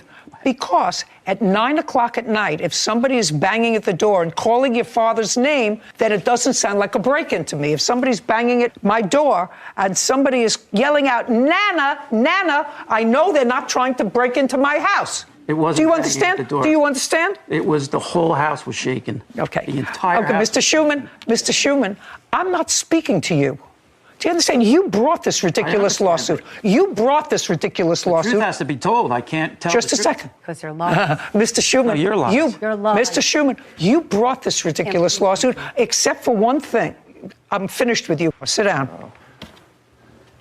Your Honor, I wasn't even the one who called the cops at first. Just a second. The neighbor across the street called first because... Mr. Schumann, you have a police report? Yeah. Then I'd like to see where the neighbor across the street called the police. Yeah, that says it in Just there. a second. I'd like to see it. He also called. Shh. Okay. Yeah, when I called, they said someone else has already called. Give this back. Give this back. They don't understand not to talk. All right. I'm about finished with you. You moved out? Yes, I was illegally evicted. Great. It's a great thing that you moved out. It's a great thing that you moved out because you don't want to be with such bad landlords who yell and scream in the middle of the night, who smoke marijuana around your 15-year-old son who would never think of doing that, right? Right? Yes. Yes, of course.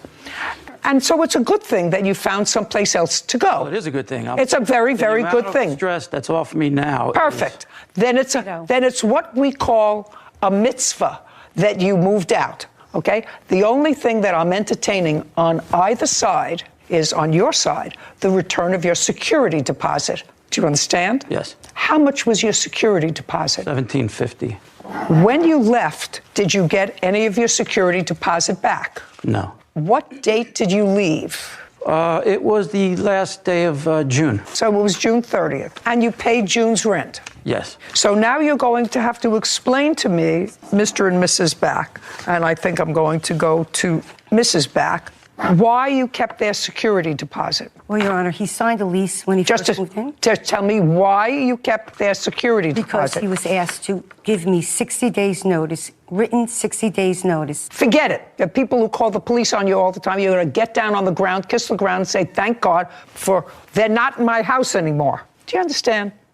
Do you understand? Kind of. He's happy. What do you mean, kind of? Well, what do you I mean, wasn't ready for the change at the time. That's why I always ask for 60 days notice. Oh, you sound ridiculous. I'm sorry. You sound ridiculous. Okay. Do you understand why she sounds ridiculous? You had very, very bad experience with your tenants. Police were called. I don't know. I've lived in places all my life. Police were never called on me as a tenant. I never called police on a landlord. Out there in the near audience, I want to know how many of you ever called the police about your landlord. Raise your hand. I just want some idea. Raise your hand. Don't tell me the truth. Okay, good. Now, how many ever called the police on a tenant? Look at all this. How many times? Twice. Great. Landlord or tenant? On a tenant. You called about a tenant? Yes. About a disruptive tenant? Yes. So, with the exception of Kevin, who is a businessman, entrepreneur when he's not here, taking care of my business here, and he called the police twice because of a tenant. Nobody else has ever called the police, so you should say, thank you, Lord, for getting rid of these tenants who called the police and not give me baloney about a 60-day notice. Now, if that's why you kept their security deposit, which is what you said to me, then he gets a security deposit back, $1,750. And that's the only reason you gave me. It's $1,725, but just I a second. didn't finish. $1,725. You did finish. I said, what was the reason? I asked you twice. Well, what was the reason? And what was the reason? I was letting him go from the 17th when he texted my husband to the 17th. The only thing I wanted in return is access. He said, no, see you in court. So I turned around and held him to his lease. Very good. Not here. Not here. Okay. $1,750. He gets a security deposit back. $1,750 or $1,725? It's $1,750. Take a look. Let's get the number right. The lease. This is fascinating. He signed his lease that says $1,725. Okay. You have information to the contrary, Mr. Schuman. No, she's right. $1,725. $1,725. Judgment for the plaintiff. We're done. Counterclaim is dismissed. We're finished. That's it. Court is adjourned. Judge Judy was right about I should be counting my blessings that they're gone. It was over a silly parking spot. I'm glad he's out, but I don't think he deserves his security. I mean, I couldn't teach him how to levitate. I tried, as much as I tried, we couldn't get it. I'll never understand why acrimonious relationships between landlords and tenants would wish to continue on for another 30 days, another 60 days, cut your losses and get out of there.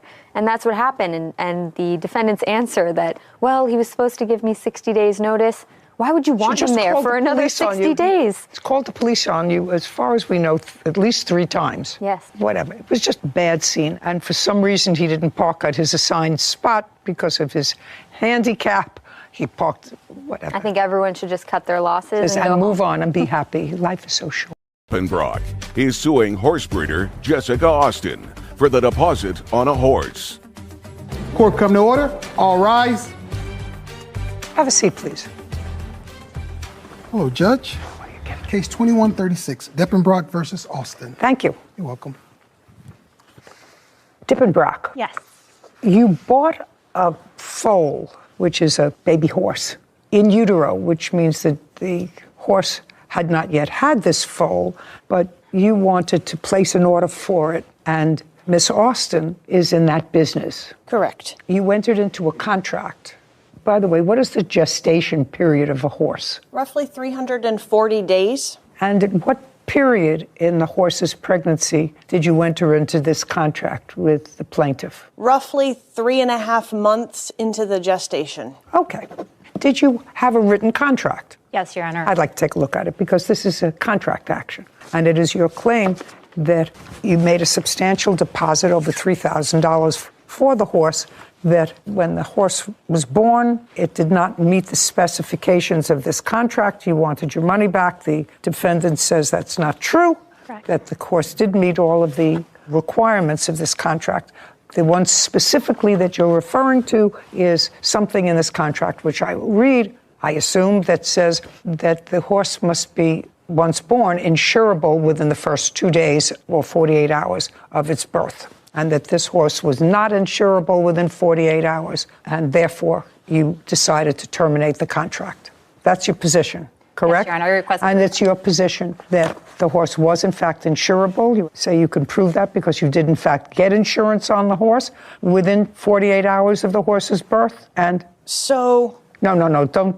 Your position is that you met the conditions of the contract. Yes. Okay. Okay.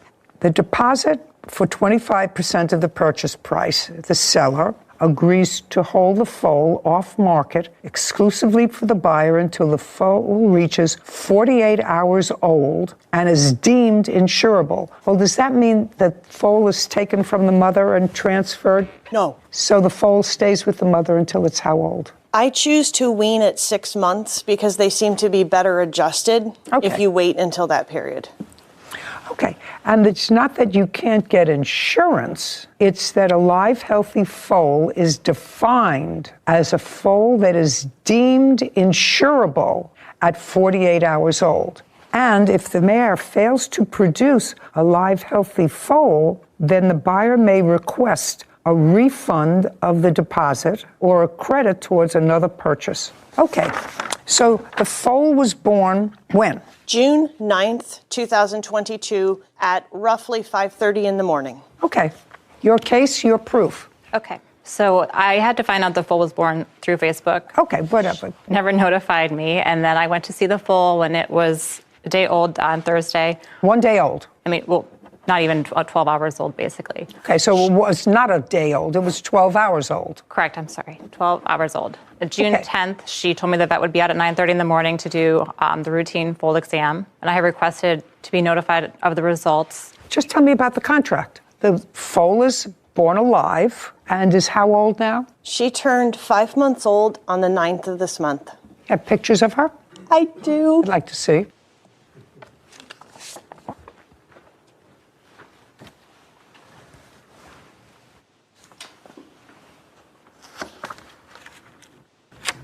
Oh, she's beautiful.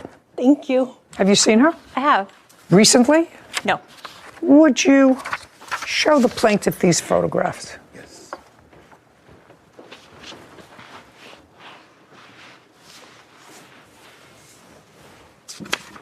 Looks perfectly healthy to me. I couldn't get insurance when she was... Just a second. Looks perfectly healthy to me.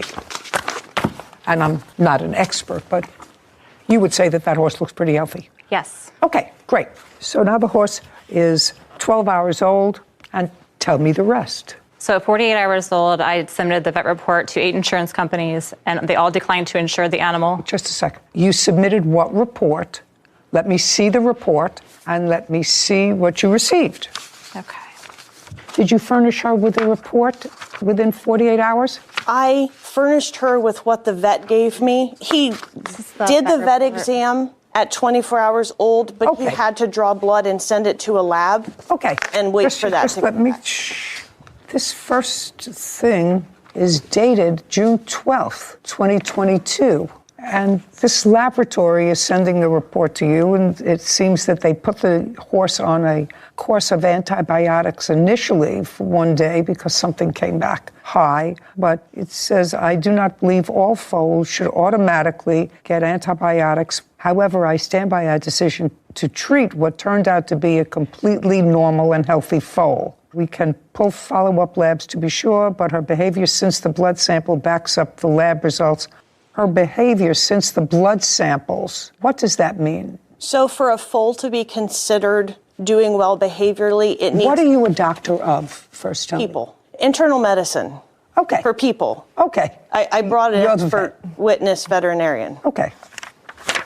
So now I have these test results, which I don't understand, and I'd like to see your reports from the insurance companies.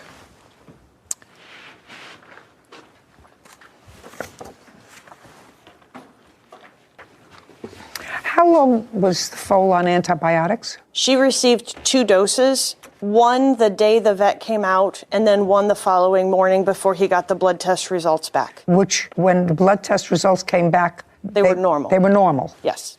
And he said, don't give any more antibiotics. She does not need them. And this report that you have from one insurance company, or from actually all of them, say underwriters have declined to provide coverage at this time and will reassess when the foal is off antibiotics. Well, the foal was off antibiotics within 2 days. Mrs. Austin told me she was on antibiotics for 3 days, actually. And Well, either 2 or 3 days, but then the test results came back normal. The insurance companies, each of them will wait a certain amount of days. So that particular one wanted to wait 7 days to reassess after the foal had been off antibiotics. A few of the companies were 30 days, and I think one was 14 days. Well, but that doesn't matter. All you need is one. I was taking a risk with having an animal that's uninsured, and I wasn't ready to... This is problematic for me. Because if I put a deposit down on something that I really wanted, and within 2 or 3 days, any question with regard to whether or not the animal was insurable or healthy, if my intention was to honor the contract, I would say, let's see if the results are normal or abnormal. Now, the results came back that the foal was perfectly healthy. So unless you had, in my view, something preconceived that you wanted out of this deal for some reason other than insurability, it's your horse. I signed the contract based on the fact that she could be insured. The year before, I purchased another in utero, and that foal was insured at 24 hours old, and with the same type of contract. I wasn't going to enter Well, that's all right, but that's all, you understand what I'm saying to you. You understand what I'm saying to you, because my problem is, after I made the deposit, according to you, some things came to my attention that gave me anxiety. This is before the foal was even born. I learned about several of plaintiff's horses that had to be put down. She had horses that were unsound, lame, and missing eyes. Her young horses were jumping and running in paddocks with huge boulders. I also found out that she tried to sell the mare that was pregnant with my foal to a friend of mine. It was unsettling. Correct. Right. So I'm trying to just put this in chronological order for myself to understand whether there was a true breach of this contract. You have a counterclaim. Yes, Your Honor. For what? When I originally got the notification from the court, I got kicked in the head by a horse on July 4th, and they had done testing. I'm out of work. They said I have a cognitive deficit. What does that have to do with what you want? Later. So this is a picture of the car before he painted it? No, ma'am, that's after. Oh, doesn't look bad. From afar. Listen, when you're born in 1964, everything looks better from afar.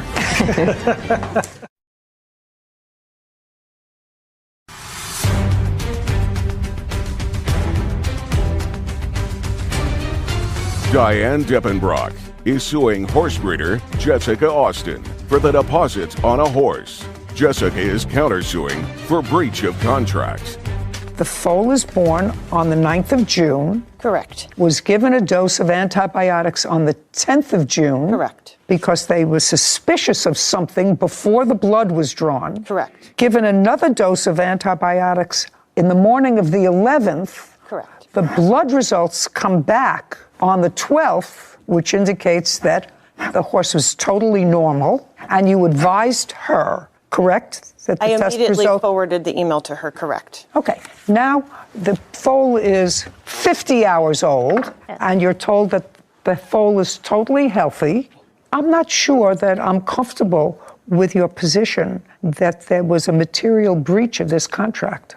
I think that a perfectly healthy horse was born, and it was within a reasonable period of time, may not have been 48 hours, but if they were being very cautious in starting the course of antibiotics. You're the vet. Stand up and tell me if I'm not seeing something.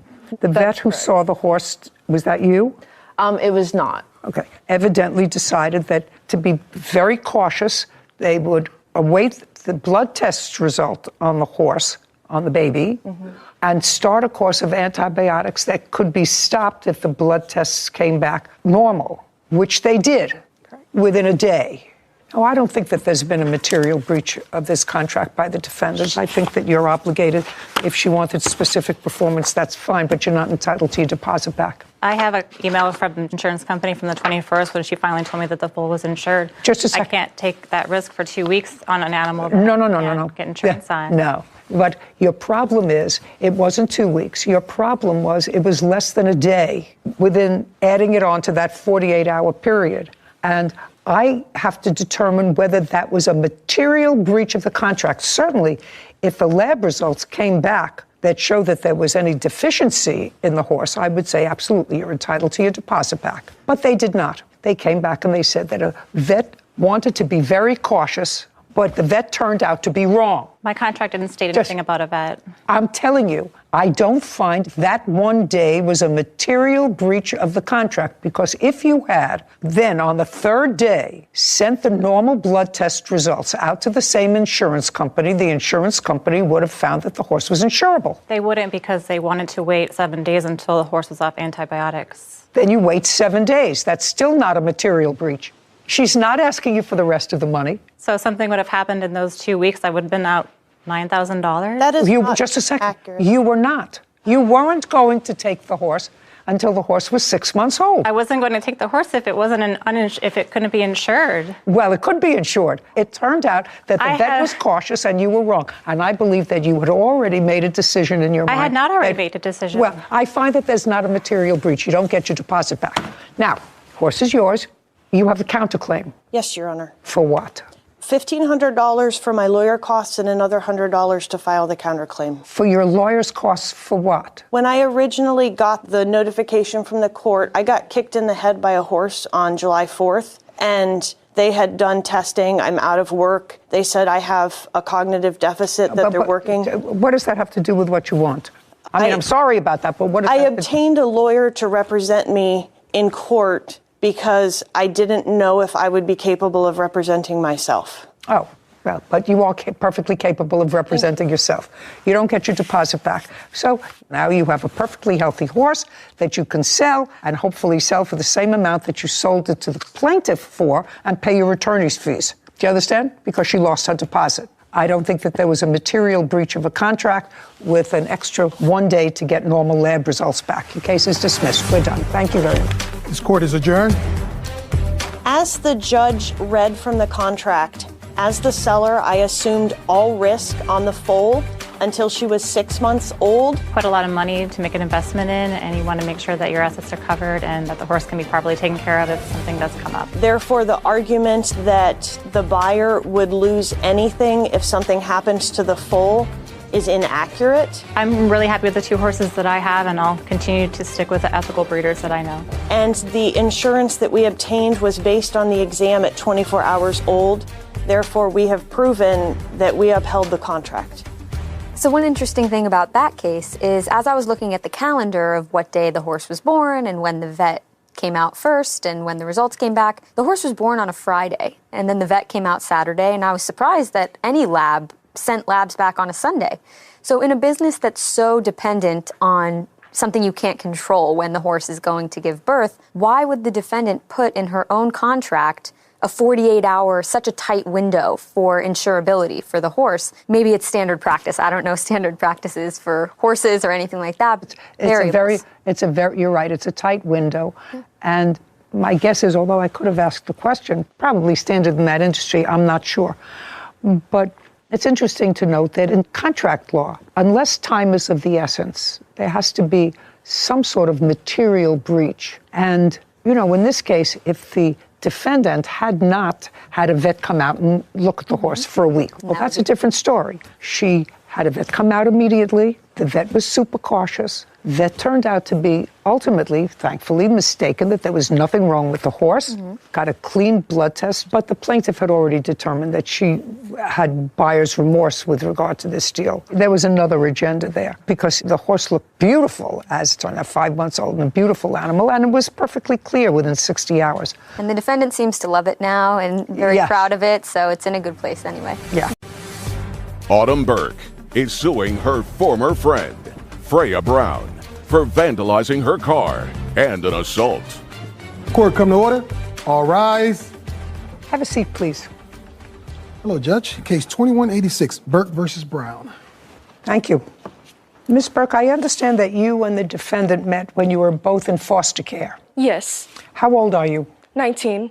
And how old were you, if I can ask you these questions, if you're uncomfortable, please let me know. How old were you when you went into foster care? 16, I believe. Were you originally placed in group homes? Yes, and through Orangewood Foundation, as well as transitional housing programs. When did you start transitional housing from group homes? I started that when I was 17. That was in 2021, where I was roommates with Freya, and we lived there. Okay, and could you describe the facility where you were living? We were living in Tustin, an apartment complex where they rent out the rooms and they have foster kids go in there and then they pay, well, they don't pay rent, but it's a transitional program to move up to the extended foster care transitional housing program for after you're 18. So it's better to be placed into this one so it helps foundation towards the next one. Towards total independence? Yes. And how long did you stay in that facility? Until when? Like a few months after I turned 18, I got into the Costa Mesa transitional housing. Okay. From Costa Mesa, do you go into any other facility through the foster care system, or are you then supposed to get a job and get on your own 2 feet? So this program, the independent living program, it's really hard for foster kids to get into. You have to be set up with all the requirements. And so... What kind of requirements? Are there academic requirements? Yeah, academic requirements, working, going to school, meeting with the manager that comes in every week. Yes. Were you going to school? Yes. What school were you going to? Golden West College. Are you still going to school? Yes, I currently am taking a break from this semester, but I'm still going to continue it. Are you working? Yes. And you're living on your own? I'm renting a room out in Irvine with 2 different roommates. And Miss Brown, what about you? How long have you been in the foster care system, and how old are you now? I've been in the foster care system since I was 13 years old. I am currently 19. Tell me where you're living. Right now, I live in a rented room in a house also in Irvine. Tell me what you're doing. Right now, I work in sales. I'm a sales associate. Is it a full-time job? It's part-time. I'm also in school. I go to Fullerton College, and I'm a biology major. Interesting. Are you good in science? I really liked science in high school, so yeah. Well, you seem like 2 absolutely delightful ladies. I don't know why you got into this kerfuffle, but each one of you claim that you were assaulted by the other. You claim that Ms. Brown caused vandalism to your car. Ms. Brown says that you had her falsely arrested after this altercation, which seems to be an unhappy event over a guy. Over a guy. I mean, they're necessary evils, but over a guy.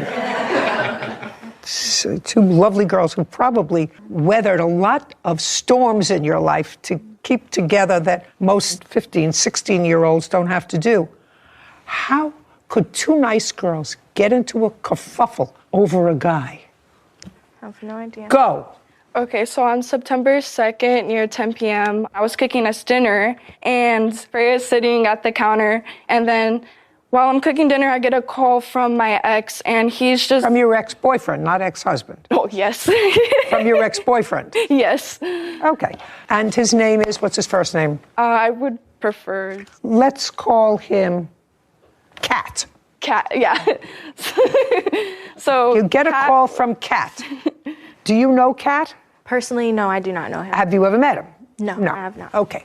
So now you get a call from Kat. And how long has he been your ex-boyfriend? Well, we just had a situationship, like it was just off and on, but he just called me and I just had him on the phone as speaker and... So you had him on speakerphone, you're cooking her dinner, she's sitting at the counter. Yeah, and he starts making flirtatious comments like saying if I had any cute friends near around, and I know it doesn't sound right, but... It doesn't sound good, Miss Burke. Yeah, but that's just like, I know him and that's like a different story, but regardless, then So what was he... I want to know what he was saying. Well, you have to tell me, because she probably remembers what he was saying. I do. So if you don't remember, I'll ask her. What did he say? He asked in general if I had any cute friends near me or any around. Just saying if there was any cute friends near me. So that he... Okay, so your ex-boyfriend calls you and asks you if you have any cute friends around. Yes. And you didn't just hang up on him. Well, yes. I told him, I said that I can't like see him tonight and that he shouldn't be saying that. But the call ended because he had to go because he had to go back to work. So it ended quick. Wait just a second. He must have said something that annoyed her. That was it. He just asked What did he say? Okay. You don't remember. What did he say? He called her. They were talking for a minute, and then she was saying, you know, oh, I miss you, this and that. And he was like, can I come over? At which point she told him, oh, I'm with my two friends. And he was like, oh, what do they look like? Are they cute? How old are they? Which I thought was disrespectful to me and also disrespectful to her. I was trying to be a good friend. I informed her of it. And No. So he was acting like a guy. Yeah. You know, yes. Think before you talk. There's no filter here. So he's saying, oh, really? You can't come over? You have two friends? Are they cute? Are they nice looking? And just to tell you, Miss Brown, I don't think it was disrespectful. I just think it's a stupid remark. No, Do you understand? I understand, it's but just stupid. The tone and then the content, because it was on speaker, like I could hear everything. So when he hung up, what did you say to her? After they hung up, I didn't say anything to her. She said to me, she was like, you don't know him, you know, like we're in love. And you said to her? Basically saying, I don't know him. So I was like, yes, you're completely right. I don't know him, but I don't want to hang out with him, basically is what I told her. Well, was he coming over? No, I was just telling her. Okay. Like, and what's your version? After he hung up, let me hear your version of what she said. Okay, so after I hung up, it was just practically some of what she said, but it was more in an aggressive way and with a lot of attitude. And show me. I get done with the phone and I'm cooking, and then she wants to like humble under her breath and like say like, I don't know, just rude things about the call and like just looking at me weird. And I'm like, what's the problem? And I was Okay, so she's looking at you weird and you say, what's the problem? And she says... I don't know. She was going off and about, and then she started throwing trash on my counter and then threw it at me. Your Honor. Yeah, you did. That is not true. No, I have to tell you something. So far, it makes sense. But then I don't want you to tell me she just went from nothing disrespect to throwing food around the counter. That didn't happen. That did not. Okay, so before she started throwing the trash on my counter, she was saying how that I had attitude, but I was telling her that I did not have attitude. I was trying to de-escalate the situation. She had attitude. So far, we're not attitude. So far, she's mumbling. No, that's what you she said under her breath. Yeah, and then so she, I don't know, she would, like I said, it was a snap of a finger. Like, I'd never seen her switch like that. And, you know, I was confused. And then after she threw the trash, I told her to grab your stuff and get out of my house. And so I gave her time. She went in my room, grabbed her stuff. I waited by the door. I had it wide open. And she's just cursing and yelling and just like, I didn't want her in my house. And if I would have known she was like that. No, let's not. Don't go down any tributaries. When you got out to the car, she had a brick in her hand. Was there any damage to the car? Yes, I have photos, proof to the left driver's side, and there's a video as well of the neighbor's Ring camera showing her vandalizing my car. Okay, I'll see the video.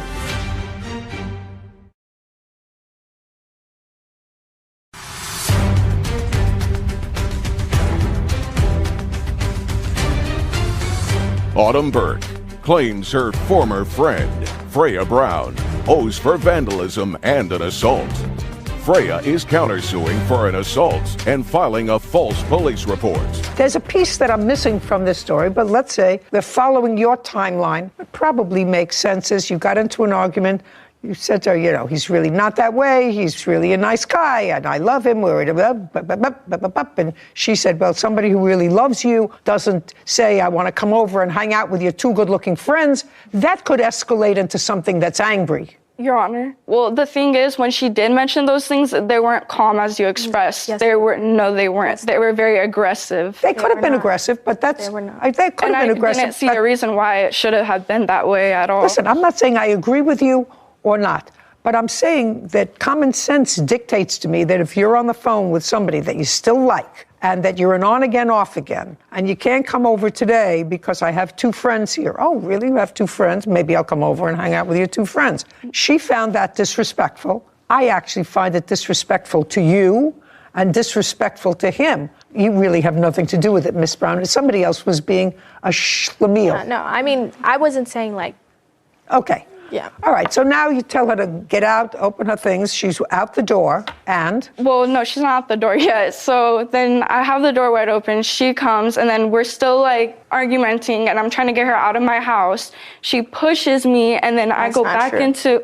Yes, it is. I go back into the door, and then she starts hitting on my arm, hitting me, so I'm, defending back, and it was just crazy. I didn't realize I had the door wide open for her to get out, peacefully. And okay, so she pushes you, she puts her hands on you, you put your hands on her, pushing. And up until that point, there's a lot of maybe pushing, touching the arms, touching the hand, but nobody is injured. Is that a fair statement, standing at the door? Well, I got assaulted because I have the pictures to show that my nail came off. No, I'm asking you a question. Yes. Up until that time, did your nail come off during that time? Yes. Was it a real nail or a fake nail? Both. Both of my nails came off. It was on the same finger, you had a fake nail over your real nail. And it both ripped off. Okay. I'll take a look.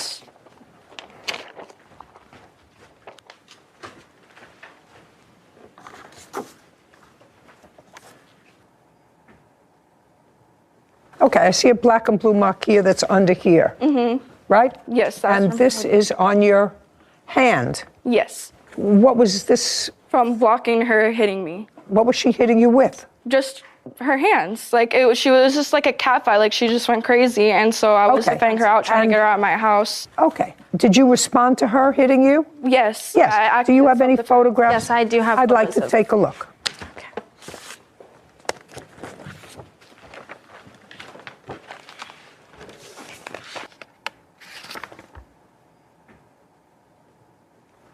So I see a scratch above your eye and a little bruise on this part of your hand. Is that what it is? Yes, on my wrist. And then there's a bruise on, is it this part of your elbow? My elbow, yes. Okay, so now you're arguing with each other. You both get banged up a little bit. Now she's outside. Yes. And what did you do? You finally got her out the front door. So after a few minutes, she called me and said, "Warning, I'm at your car." So when I heard that, I called the cops immediately, and I asked them to come down because I think she's going to be vandalizing my car or God knows what. And then so when that happened, me and my witness, Jasmine, we walked down out of my house because I wanted to go see if my car, what was going on. And so as I'm walking out, my car's parked over here.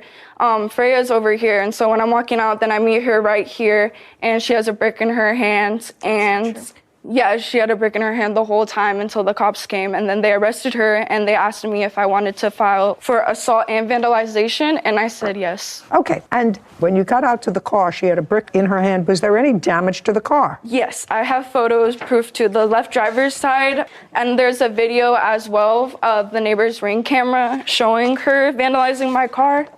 Yeah, oh, let me see the damage, and then I'll see the video. Thank you.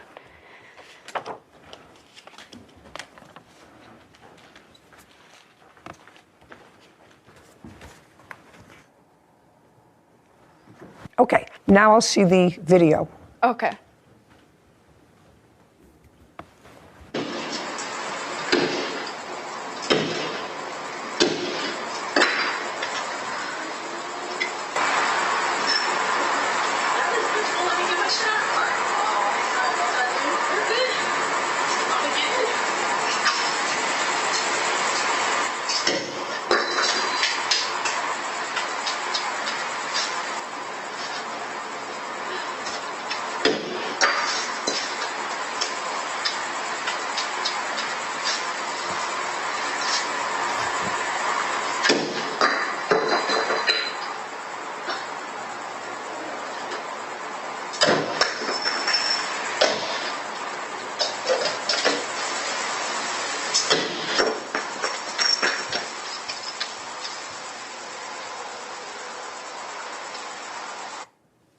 Okie dokie. That's where you were arrested, Miss Brown? Yes. Have you ever seen that video before? I have not. You have not? No. Okay. Can I see the estimates to the damage to your ma'am. car? Tell me when you bought this car. I bought this car on August 1st in 2022. It was my first car. I paid for it full, all by myself. You paid for it in cash? Yes, and a check. Okay. How long had you been saving for the car? Oh, I've been saving for it for years, like a few years, ever since I've been working. How much did you pay for it? I paid a total of, I believe, $7,300 and something dollars. Okay.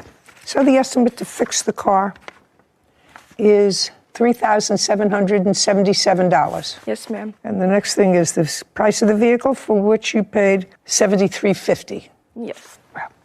Now, Ms. Brown, one would say to you as a result of seeing that video, temper, temper, temper, you may have a temper, you can't do what you did. Would you acknowledge that you can't do what you did? Yes, I acknowledge. Great. So that means that you have to take care of this problem. She hit me first, Your Honor. And we're not talking about hitting.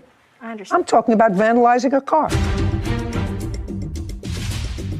She says the weapon was a knife. It was. And the knife was being held by you. Yes, that's So you self-defense. took. No, she said it's not in self-defense anymore, madam. It's not self-defense. She's out. She's away from you.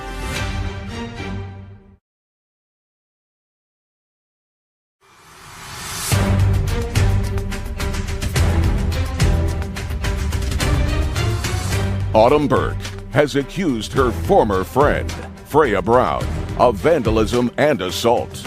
Freya claims Autumn threatened her with a knife and filed a false police report. Neither one of you were hospitalized as a result of this assault. You got a couple of black and blue marks. Two She girls also had a threatened fight, me with a and knife. that shouldn't have happened. But now the fight is de-escalated, and you went outside and purposely vandalized her car in a very, very aggressive way. And all I'm saying to you is, you understand that that was temper, temper, temper. You're not allowed to do that, and you have to pay for it. She also threatened me with a knife. She what? I didn't. Threatened me with a knife. Just a second. I didn't see that when you were out there by yourself picking up a brick, right? Yes. And that was a long video. I don't see her in that video at all. I just see you picking up the brick, not doing enough damage, picking it up, doing a little more damage, picking it up, going to another side of the car, picking it up, going to the front of the car. I don't see her there threatening you. She didn't threaten me at that point. Right. Clearly, when you left the house, that ugly confrontation had been de-escalated. It had not actually. Of course it was, because you were out there by yourself. You could have gone. And if it was an ugly confrontation, you go to the police station and you say, I left my license in my friend's car. We had a fight. Could you come back with me on a standby and get my license instead of using a brick to bash in her car? My circumstances were different from Autumn's. I would like to inform you of that. What were your different circumstances? Well, I was supposed to be moving in 3 days, which Autumn was aware of. So had I called the police and been like, oh, I need this help, then I would have jeopardized my housing. Oh, no, that's not true. Sorry about that, Miss Brown. If you called the police and merely said to them, I don't want to have an argument with her, that would not have jeopardized your getting into housing. Having this fight and vandalizing her car, that could prevent you from getting into housing. That's what got me kicked out. I'm just telling you, calling the police is not an issue. Going outside and for a period of probably at least 60 seconds and moving from different parts of her car and hitting it with a brick and bending down and picking up the brick again, that would prevent you from getting into housing. I wasn't referring to the calling the police, I meant the fighting. Oh, I'm not talking about the fighting. $37.75, that's the cost of fixing the car. Now, the only other issue that you have on your counterclaim is for being falsely arrested. Yes. I would arrest you for that. You should be.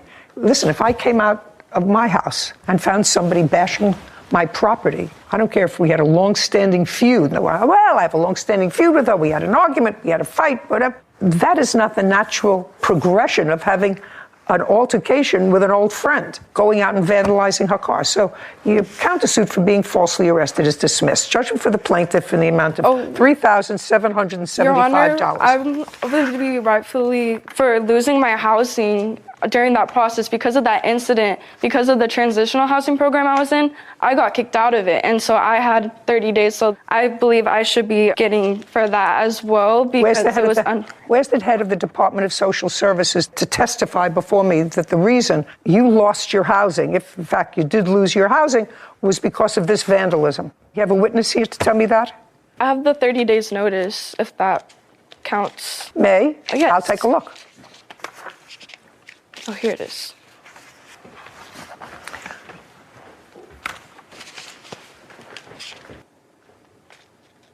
This says, letters to give you written 30-day notice to move out of the transitional housing program. You were involved in a verbal physical altercation which involved a weapon with another individual and resulted in the police being called on September 1st, 2022. When you entered the program, you were informed and signed paperwork agreeing to our program rules and expectations. Who was it alleged that had the weapon? She had a knife. I brought it out of self-defense. I dropped it right when I saw you. Just a second. No, you didn't. Yeah, I did. Just a second.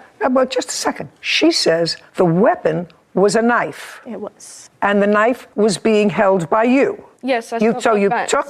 No, it's not in self-defense anymore, madam. It's not self-defense. She's out. She's away from you. Your choice is to call the police and wait. Your choice is not to pick up a knife, because so far this altercation has been a lot of tussling between girls that shouldn't have happened, but so far nothing involved a weapon. So you went outside with a knife, and according to the rules, you can't do that. And that was the reason that you lost your housing, because there's no other reason. It said it involved a weapon, and they listed the rules: drugs, alcohol, assault, danger, making threats. Well, you have a knife, that's threats, whatever. 3775, fix your car. You're not allowed to do that to her car. That's a hissy fit. Figure out how to do it. Your counterclaim's dismissed. You should have been arrested for vandalism. Goodbye. This court is adjourned. Well, I was in shock. I was like, wow, over no reason, over my ex calling me, come on, we're adults now. I'm gonna move on with my life and just go up from here and not down here where other people like to take me down to their level. I'm super thankful to have her handle my case today. She is a queen.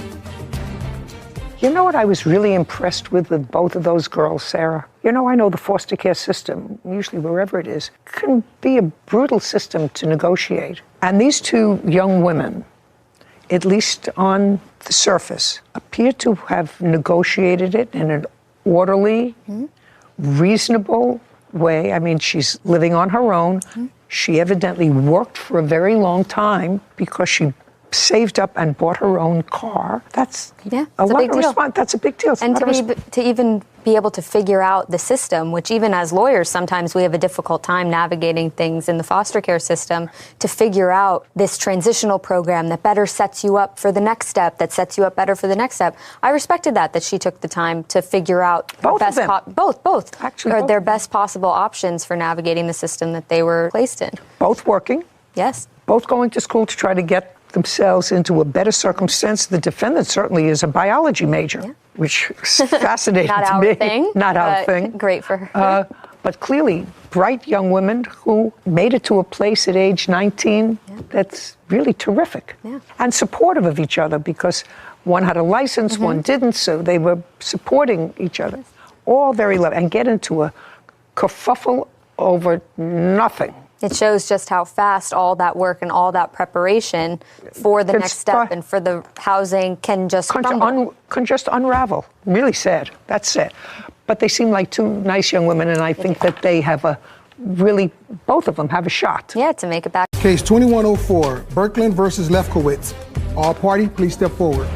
Shannon Birkeland is suing her former roommate, Ian Lefkowitz, for unpaid rent and eviction costs.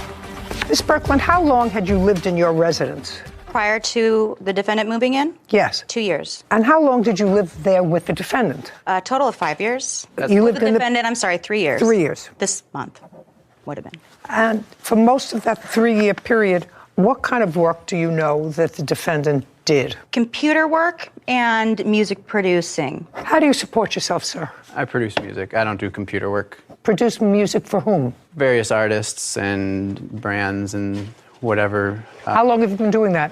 Since I was 13 years old. How old are you now? 32. You have a corporation or an LLC? Not currently standing, but I do have one that is out of commission right now that needs to be reestablished. When was the last time you filed tax returns? Last April. Last April, yeah. And on your tax returns that you filed, how much did you indicate that you earned? I receive royalties from a company called, and they take my taxes out automatically, so I'm not sure how much. I'm asking you how much you reported your gross income was when you filed your tax returns in April. They come automatically, is what I'm saying. I didn't file them. They're paid for and filed automatically by the company that distributes my royalties. So is what you're saying you didn't file tax returns in April? I assume that they're filed automatically through this company that pays me. Mr. Lefkowitz, when was the last time you put a stamp on tax returns that you sent to the government? I do not know. Ever? You have to think. No, ever? Like I said, where I make most of my money, if not all my money, comes through a company called, which they take out the taxes automatically before paying me. So I've never filed through that. I just assumed that it was already taken care of in that way. You assumed wrong. Okay. Okay. There came a time, Mr. Lefkowitz, you lived there for 3 years, but there came a time when you stopped paying rent. Correct. And what was your rent when you moved in with the plaintiff? $1,200 a month. You had your own room? Yes. Bathroom? Yes. You moved in what month and year? 2019 in October. And as you said, most of your money comes from royalties, and I assume that's royalties on past work. Yes. And you've been existing on that for how long? 8 years or so. So how much do you make from these royalties? You pay $1,200 a month rent, you have a car. Mm-hmm. Uh-huh, it's not an answer. Yes. You have a car. How much do I make? So you have a car, you have insurance. Yes. What kind of car do you have? I have a Honda Clarity. What year? It's a lease. It's a 2021. And how much do you pay a month for the lease? $395. Does that include insurance or does it not include insurance? It does not include insurance. So you pay an additional how much for insurance? About $350. So you spend $700 a month for your car. Correct. And let's get back to, you moved in October of 2019, your rent was $1,200 a month. And you lived there until when? Until about 2 months ago. So September 4th or 3rd is when I moved all my stuff out. And when was the last month you paid rent? That would have been in December of 2021. So you lived there January, February, March, April, May, June, July, August, and part of September. So at least 8 months that you lived there and didn't pay rent. Mm-hmm. Well, I wasn't there for August, pretty much the Your entire... things were there. Sure. If your things are there, you're there. Okay. Because that's part of what she's suing for. Rent that you didn't pay. Mm-hmm. Are you still living there? No. Why not? I was evicted. When? The exact date is August 2nd. I do have my paperwork for notice to vacate and all that. Just a second. Sure. On August 2nd of 20... I'm sorry, that was the court date, and that's when the judgment was made, was August 2nd. And when did you move out? 2 weeks later. That's not true. And you were evicted for non-payment of rent? Yes, for 2 months. Yes. Just a second.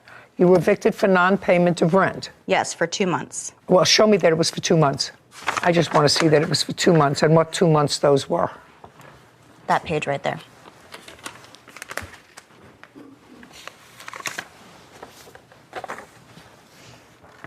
No, you didn't leave until, let's say, September 1st. That sounds more like it. You didn't leave until September 1st. I'm sorry, Your Honor. I did mistakenly speak. I do remember that the judge... Don't tell me what the judge said. I'm asking you when you left. Gave me 6 weeks from that date of August 8th. So I left September 8th.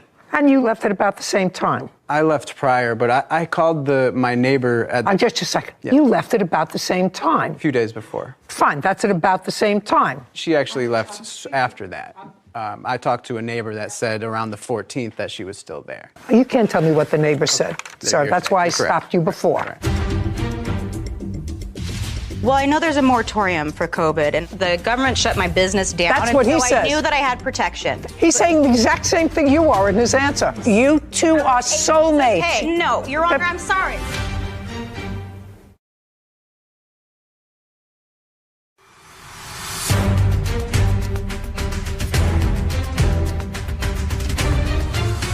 Shannon Berkland, claims her former roommate, Ian Lefkowitz, is responsible for unpaid rent.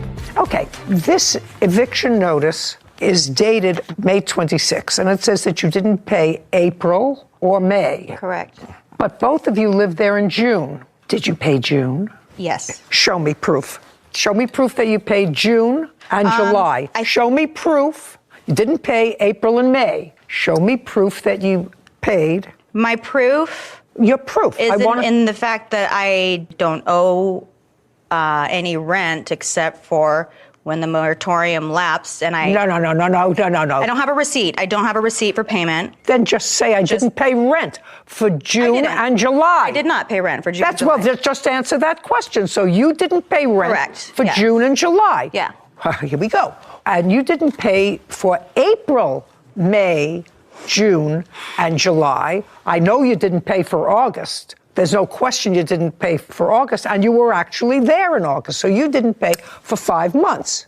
I guess, yes. Okay, yes. And the reason that you didn't pay rent for those 5 months was what? I had spent all my savings on paying rent, and I had none left. I paid as much as I could, supporting him. Just a second. The best I could, and I... What happened is you both sort of took advantage of this rent moratorium. Not true. Well, if you didn't pay rent for April, May, June, July, and August, what were you doing? Waiting for him to pay his rent because I couldn't afford to pay for my station. Just a second. Yeah. You didn't pay any rent. You didn't say to the landlord, I have a roommate. I can't take care of him. I'm giving you my half of the rent. Well, I know there's a moratorium for COVID, and the government shut my business down. That's what he says. I knew that I had protection. That's what he says. He's saying the exact same thing you are in his answer. Did he go to court and do the paperwork and do the filings and Who cares? And I do. Who cares? I don't. Each of you seems to be living. You operate your hair business out of your house. In addition to another business, yes. Whatever. You operate your hair business out of the house. He operates, I don't know what he does, but I know he's 32 years old, supports himself, spends $700 a month on a car, spent for a long time $1,200 a month rent, and can't remember the last year or the last decade that he filed tax returns. So whatever it is, this is your problem, Miss Birkeland, and this is what I actually didn't understand when I read your complaint, because what you're looking for is 8 months rent from him. Correct. You didn't pay the rent. I shouldn't be evicted. I asked him to leave every month that he didn't pay me. Should have read a cutter. I had a business as a hairdresser, and I went out to rent a station, and I was out for 4 months to pay for a station. It doesn't matter. Because I wanted to go back to be my nice space that I had created for myself, and I've worked my butt off for, and my clients liked. I wasn't getting paid rent for his room. I wanted to move my studio into his room and make it my hair salon. So I can have 2 businesses now out of my home. I have 0 income, 0 businesses. My life has not been easy. And this home was the one thing that I've worked my ass off for. It's the only thing in life that I loved. Besides Miss Birkeland, did you say to your landlord, yes, I have a roommate. Yes. He's not paying me his half of the rent, but I want to show you in good faith, I am going to give you my portion of the rent. You didn't do that. Yes, I did, Your Honor. Well, show me. Just a second. Show me. All I know is they say this is your evidence for the full amount of the rent for April and May. And I know you didn't pay June, July, August, and September. I know you didn't pay that. So I'm asking you, just show me some proof, Miss Birkeland, that you said to your landlord, who is also in business of renting space for which they are requesting rent paid in a timely fashion, and then they've got 2 people who decide, well, we have a rent moratorium. I'm not in any worse position now than before, so I'm just not going to pay rent. Your Honor, I was... Just show me that you made partial payment to the landlord for April, May, June, July, and August? I don't have that because I was protected under the law. Okay, good. And so is he. Wait, Your Case Honor, is wait. dismissed. I We're have finished. one question. Goodbye. Goodbye. Listen, I can prove you to two you are so. that You're I just attempted you're to just pay full rent. After you he was two. gone, and I was able to bring my business into the house. You two are soulmates. You both relied. No, Your Honor, I'm sorry. Out. This court is adjourned. Soulmates. You both took advantage of a law, and you both lost. Goodbye. I have nowhere to operate both of my businesses. I created one during COVID, We both exercised our rights under California tenant laws, and which I would have had I had a room that he wouldn't leave. that's just what it is. Every month I pleaded with him. That never happened. I cried, I fought. She never asked me to leave crying, approached me, or nothing. If it can be helped, don't have a roommate. I'm glad you didn't give her any money. But if you were going to award any money in this case, it should go to the landlord because the plaintiff did the exact same thing using the exact same legal loophole that was created during COVID for people who really were struggling and not being able to afford their rent. And now she sues him for doing the exact same thing that she did. So the landlord is really the only one out here. That's correct. Yeah. And if he could write a check to the landlord, that would be fine. But the landlord isn't a party. I have a feeling that there are a lot of very small landlords, not people that own giant buildings, but people who have, their real estate businesses are small. They may have 2 or 3 or 4 apartments that they rent. They maintain them, whatever. She was living there for a while, clearly happy with the situation because she lived there for 5 years. Well, why just not pay your rent if you're still doing hair in the apartment? That's a business. That's what you're doing. He's still collecting his same royalties, which he thinks somebody else should be reporting on their tax return. I don't know. People have to really grow up. I'm getting so losing my patience so quickly. Maybe I'm losing it a little young. Maybe. I think I'm. Ellen Henderson is suing her ex-roommate, Tara Williams, for breaking a lease and filing a false restraining order. Court come to order. All rise. Have a seat, please. Hello, Judge. Case number 2023, Henderson versus Williams. Thank you. You're welcome. Miss Henderson, you and your kids and Miss Williams and her kids decided to rent a house together. Yes. And when was that initially? We moved in January 21st of 2021. How large a house was it? 5-bedroom. And who moved in with you? Me, my 2 children, Tara, her 3 children, and... The third roommate? Yes. What was your share of the rent? The share of the rent. Yours? $14.95. And yours? We paid, me and her split it, and then took cash from... The third roommate? Yes, so $14.95 too. And you lived there for a year. What I gather is sort of towards the end of the year, things were getting a little testy between the two of you, either because of you or because of the kids. You had children, and things weren't working out, so that both of you were not real happy with each other. That be a fair statement?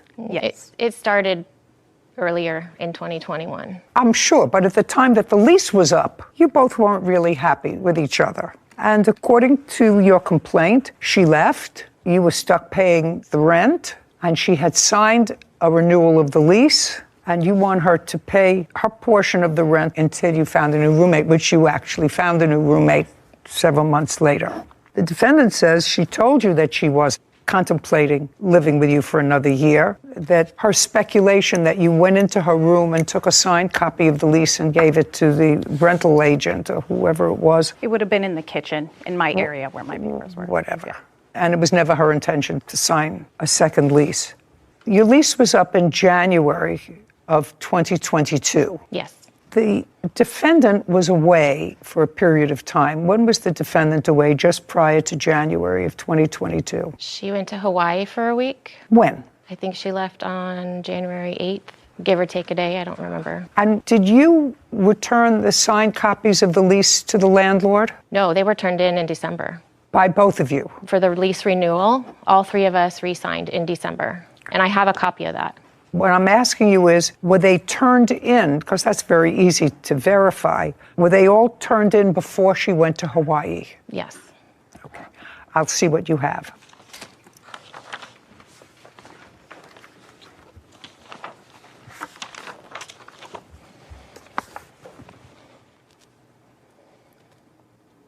Well, Miss Williams, If it's your statement that she took your signed copy of the lease and turned it in without your permission at some point when you were in Hawaii, that's what you're alleging. If this doesn't bear that out, Ms. Williams, I'm going to tell you it doesn't lend itself to the truth of that statement, because this indicates that the two of you and the third roommate signed this on December the 19th. Then you turned it in. Then it was turned in. That was before you went to Hawaii. The landlord signed it on December 20th, which means that if the landlord signed it on December 20th, he signed it before you went to Hawaii, which means she couldn't have stolen your copy of the lease. Right. Do you understand? Yeah, no, I'm not stating I was in Hawaii when she turned it in. I left for Hawaii January 8th through the 18th. I understand that. Okay. I was unaware. When our lease was up for renewal, we weren't getting along, and I was on the fence about spending another year with Ellen. In December, we received a copy of the lease renewal. I felt pressured into signing it, but then we told Ellen we needed more time, just you. I had to leave town. Well, I don't know, you don't have any witness here because you say I had to leave town, so I decided to hold on to the lease until I returned. Where did you go? I went to Hawaii. Well, that was in January. Yes. Well, but the landlord got a copy of the signed agreement December 20th. I didn't know it was turned in. Oh, well, I didn't receive an I email. don't know whether it was turned in or not. So I emailed Rentcon, and I have messages stating it was received from Ellen. Okay. I'll see what you have. Okay.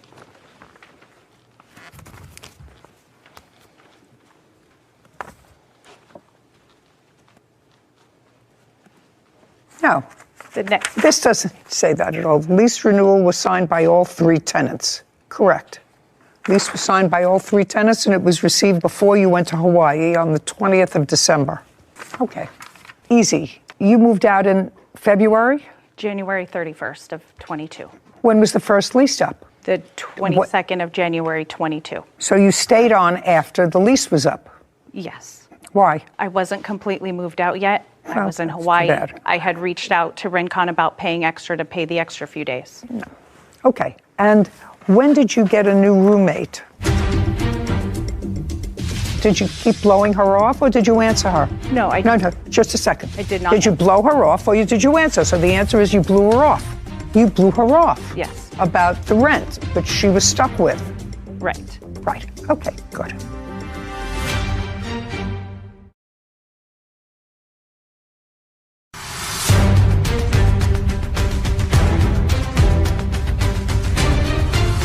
Ellen Henderson claims her ex-roommate, Tara Williams, broke their lease and filed a false restraining order against her. Tara is countersuing for a security deposit, utilities, and damaged property. Okay. When did you get a new roommate? She moved in April 18th. Did she pay January's rent? Yes. So you're talking about February and March. February, March, and then prorated April. Well, February and March, $14.95, $29.90. Okay. The next part of your case involves filing for a false restraining order. Did you file a restraining order, Miss Williams, against Miss Henderson? Yes. I'd like to see what it says. No, don't give me that whole thing. Your application for a restraining order, I'd like to see what your application for... Don't hand them that whole thing. I said I'd like to see what your application for a restraining order said.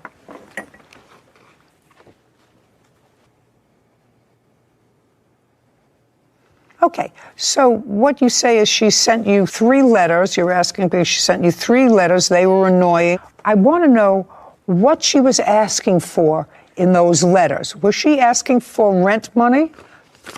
Was she asking for rent? Yes. Okay, so she was asking for her money. Yes. For your rent money for the months that she didn't have a roommate. Well, that's not harassment, madam. There's more, but... What? There's more. She's telling me that I stole some of her stuff and stuff. In the first letter, it says, if you don't pay this in 5 days, we'll take... Yeah, she's allowed to say that. Okay. Yeah, which so is she wrote totally to you. fine, but she sent it 2 more times, emailed it, and then showed up at my children's school while I was dropping them off. Did you keep blowing her off, or did you answer her? No, I No, just a second. I did not Did you blow her off, or did you answer? So the answer is you blew her off. Yes, I was fine with going to court. You blew her off. Yes. About the rent, which she was stuck with. Right. Right. Okay, good. $29.90. is what she owes you for rent. Now, part of your counterclaim for get money for damages, you get security deposit. How much was her security deposit? We paid equally between me and her. No, how much did she pay? It was half of... How much was your security deposit? $1,747.50. 1,747. Is that right? Yes. Is that right? Yeah. Okay. And where is her security deposit? In our lease, it states that if you break the lease, the deposit stays with the house. And I have an email from the property management stating that same thing, that she signed a lease saying that if she leaves early, the money stays with the house until everyone moves out. So the security deposit, if you and your new roommate keep the house safe, you're going to get back. Mm-hmm. Is that right? Mm-hmm. And you don't allege any damage. Is that correct? I had to clean up the carpets in her room upstairs. And Okay, do you have an invoice for that? No, I did it myself. Okay. 2990 less 1747? $1,243. So far, she owes you $1,243. That's less the security deposit, which you and your hopefully neat roommate will get back. May I say something about the payments for rent? So it was me and her doing equal rent at $1,795.25. So that's what I paid. Me and her paid that in January, and I paid the entire amount in February, March. I understand she was no longer paying rent. You're getting the rent, but I'm deducting from that. My portion is $1,795, and that's what I'm asking her for, because that's what her portion was when she moved out as well. Just a second. Am I correct that she, at the time you moved in, individually paid as a security deposit $1,747? Is that correct? Yeah, but I'm talking about the rent payments. It's not $1,495, it's $1,795. Was your rent each month $1,495 or $1,795? $1,495. Can I see it?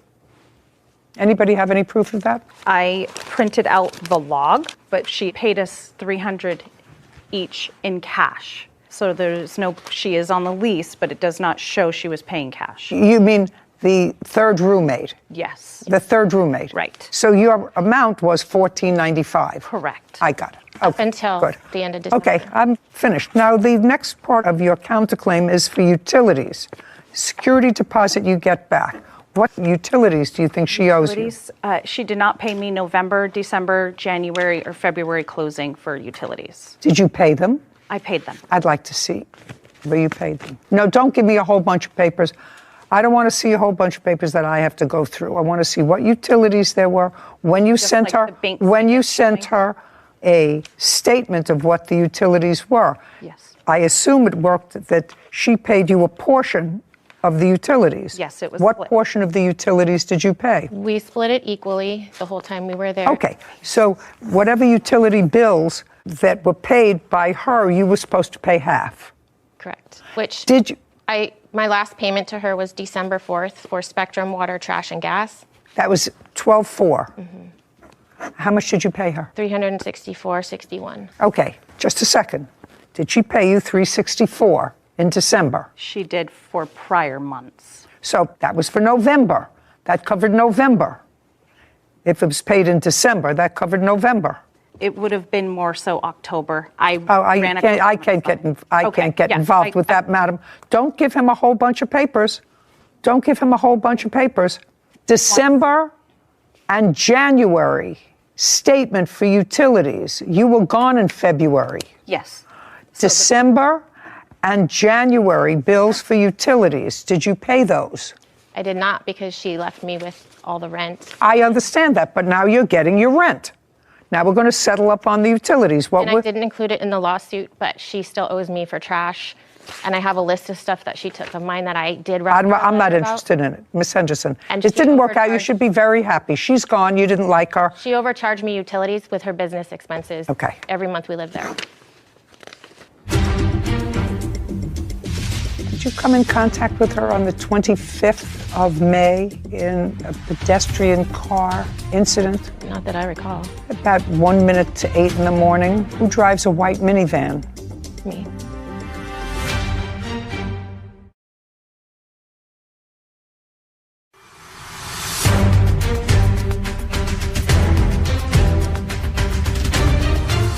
Ellen Henderson has accused her ex-roommate, Tara Williams, of breaking their lease. Tara claims she filed the restraining order because Ellen was stalking her. Miss Henderson, it didn't work out. You should be very happy. She's gone. You didn't like her. She overcharged me utilities with her business expenses. Okay. Every month we lived there. We have a bill for December and January.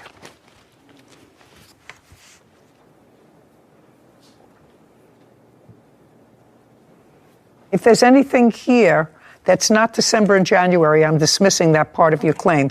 And I already have a bill that's dated April of 2022. Right, that was for January and February water. That's $390. Billing date 4/14.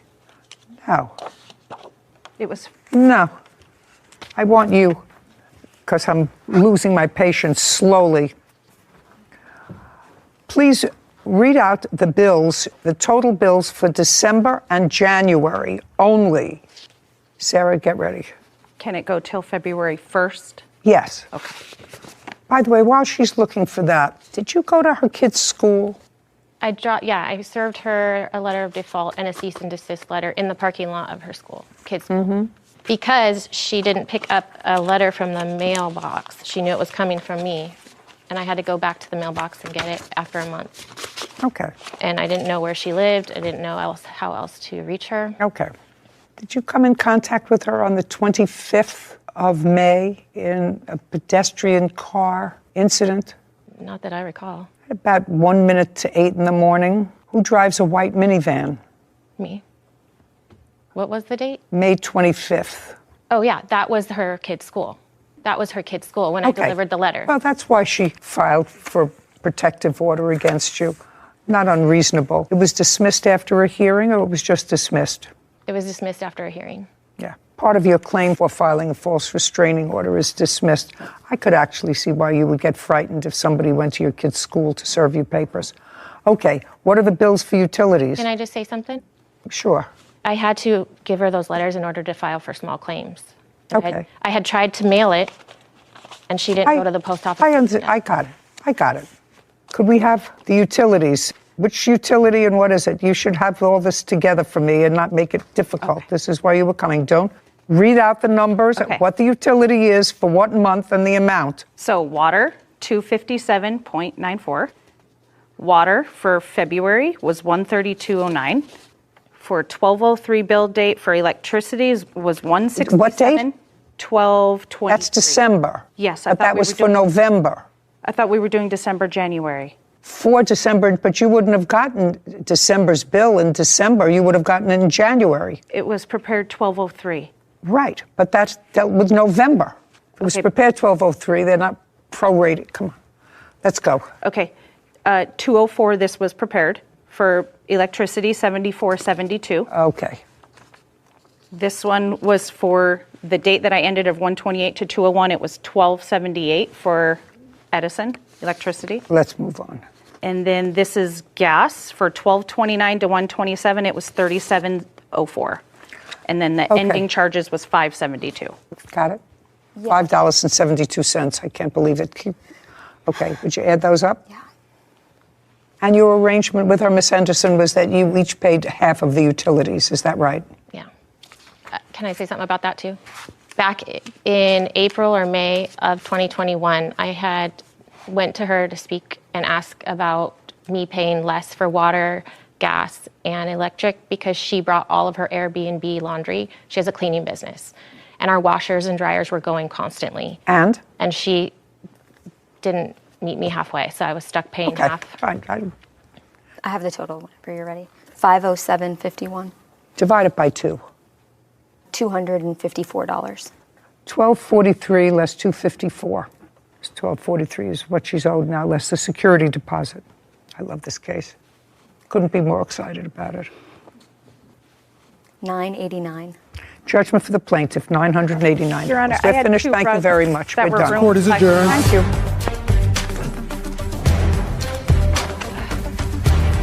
It's sad that I lost, but I put up a good fight. I'm happy with the decision. She didn't want to live with me, that there were issues. Why would you turn in a lease to renew for a whole nother entire year with someone? It's been a lot of stress. I wanted her to file suit so I could see her in court in order to take care of the matter. I had nowhere to go, and I didn't think she was going to renew, to be honest. 0 roommates. don't do it. I mean, I went into it thinking that this was going to be a good situation. I really got along and I loved her and her kids, and I don't know that I could have done anything different. So the new phenomenon that I've seen over this past generation, for as long as I've been in this business, is because of the economy, people having to live together that are neither in love with each other or related to each other. And I actually think, Sarah, that's such a very hard thing to do. Mm-hmm. You know, this isn't the first case that we've had that involved adults and their kids having to, for financial reasons, move in with each other. I think I've always said, and I don't know how you feel about this, that I'd rather live in a shoebox alone than with strangers in more comfortable surroundings. Sure. I think that's a tough call that a lot of people are having to make nowadays with the cost of living and inflation. Young people. Young people. 2 single mothers trying to live together with their children to give them a home environment. So it's a risk that you take when you don't know the other person. Even when you do know them, we see family members fighting all the time. So I think it's a double-edged sword. Yeah, I don't know. It's unfortunate. It's unfortunate that people have to make those kinds of choices for happiness. Shouldn't create that kind of stress. I think the best thing you can do is have a concrete contract to fall back on for if something like this happens, because it's a very stressful situation. But nobody wants to take that risk. Yeah. Nobody wants to, who's signing a lease agreement, say, if it doesn't work out, this is what happens. Well, that's never between the tenant and the landlord. As between those two people, maybe it would be enforceable, but not between the two tenants and the landlord. Landlord still gets his money. Landlord gets his money. Stay with people who you love, or you have to love. True. Dean Miller is suing vehicle owner Robert Pena for damage after his 17-year-old son hit Dean's car. Court come to order. All rise. Have a seat, please. Hello, Judge. Case 2076, Miller versus Pena. Thank you. You're welcome. Mr. Pena, is that your son? Yes, it is. The one who was driving the car? Yes. Okay, good. You stand up next to your father. Mr. Miller, is your claim that the defendant's son hit your car that was parked in a parking lot? Yes, Your Honor. And it was parked in the parking lot of a high school? Yes, Your Honor. Do you work in that high school? Yes. As what? I'm a teacher. What do you teach? I teach what's called on-site continuation. It's a continuation classroom for 10th through 12th grade students. Do you go to that school? Yes, Your Honor. Okay. On what date did you park your car when you allege it was hit? I was on March 8th, Your Honor. You were in school that day? Yes, Your Honor. Now, you should know that in reviewing this case, Mr. Miller, because he was not there when his car was hit. Correct. Correct? And so he alleges that it was you who hit his car and then left the scene. Your father said it was not you who hit his car, and there's no proof that it was you who hit his car. That's what your father said. Before you answer my questions, I'm going to tell you that Mr. Miller has a video that he says was taken by school cameras that were zoned onto the parking lot that demonstrates that you actually did hit his car and leave. Do you understand? Yes, Your Honor. So now we're going to go back to March 8th, and you're going to tell me what happened with Mr. Miller's car. So I drive myself to school every day, or at the time I was driving myself to school because that was my only way of getting to school. Did you have a driver's license? At the time, no, I did not have a driver's license. So you were driving a car without a driver's license? Yes, Your Honor. And what kind of a car were you driving? It was a 1991 Camaro. Where did you get the car from? Me and my dad had gone off the street. It was a project car. How old are you? 17. Did you try to take a driving test? Yes. When? Back when I had turned 17, actually, in February of last year. And you didn't pass it? No. Did you take the written test? No. What did you take in February? The practical test. Just the practical test, the driving test? Yes. And you failed that? Yes. So despite the fact that you failed that, you drove the car, and your father knew that you were driving the car without a license? That's a yes or a no? Yes. Was there insurance on this car, Mr. Pena? No, there wasn't. So no insurance, no license. So far, not good parenting. You understand that, Mr. Pena? Yes. Great. Okay, so you drove yourself to school and? There's a parking lot that all the students, teachers, anyone who goes to school really, they can park Yes, nobody suggests you were trespassing in a place that you weren't supposed to be. Yeah, so every morning I would park in... Not everyone, look at me. That day, Mr. Miller's car. Yes, Your Honor. That day, March 8th, I came to school as usual and I parked in my area, and then one of the on-school deputies that the school has, he pulled up right behind me as I parked, and he asked me for my information, he asked me for my name, my school ID. I want to know what happened with Mr. Miller's car. Oh, nothing happened with Mr. Miller's car. So what you're telling me is that you did not hit Mr. Miller's car. Is that what you're telling me? Yes, Your Honor. What car were you driving that day? 1991 Camaro. What color is it? Red. How long have you been going to that school? It's my 4th year going. How many other people drive a 1991 Camaro?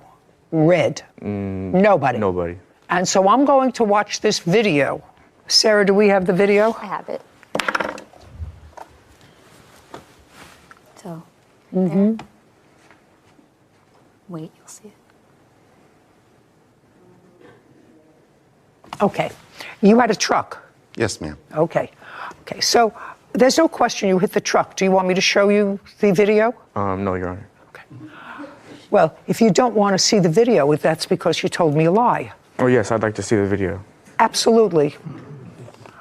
Going to watch very carefully, you pulling into a spot and the truck moved as you were pulling in. Have they shown you the video, Mr. Pena? They showed me a different version of that video. Well, I've just seen the version that I saw. Got it? Yes, Your Honor. Saw the truck move, did you? Yes, it did. When you were pulling in next to it? Yes, I was. When you were pulling in next to it? So that didn't happen because there was an earthquake. That happened because you hit the truck. Yes, Your Honor. Fine. Now we understand each other, Mr. Pena? Yes. Great. That's a yes. Okay. Can I see pictures of your truck, please, and the estimate to repair it? Yes, Your Honor.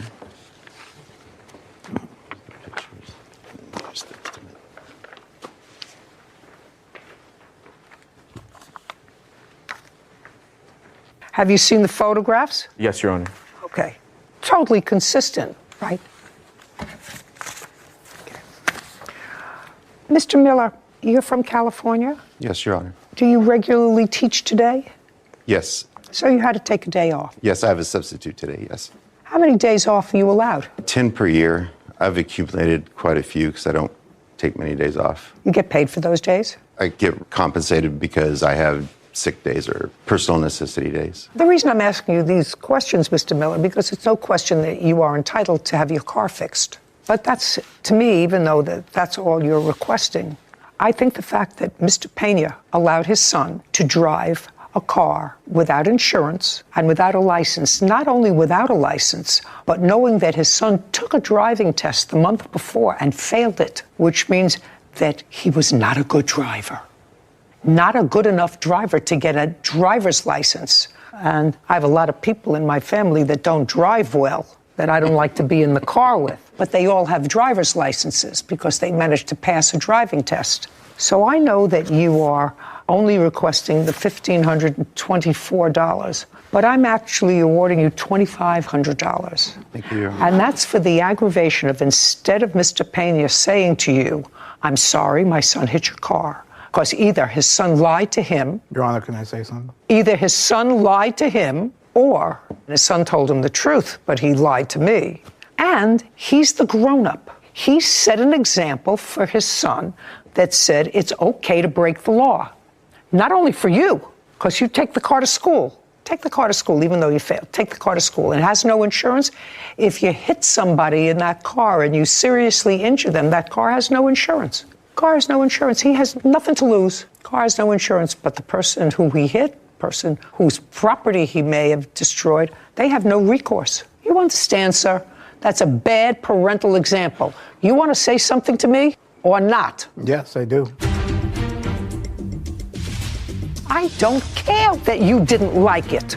That's not, as a parent, the lesson you should be teaching. And whether or not you like the way the sheriff spoke to him, that is totally irrelevant to me. Later. I paid as much as I could supporting him.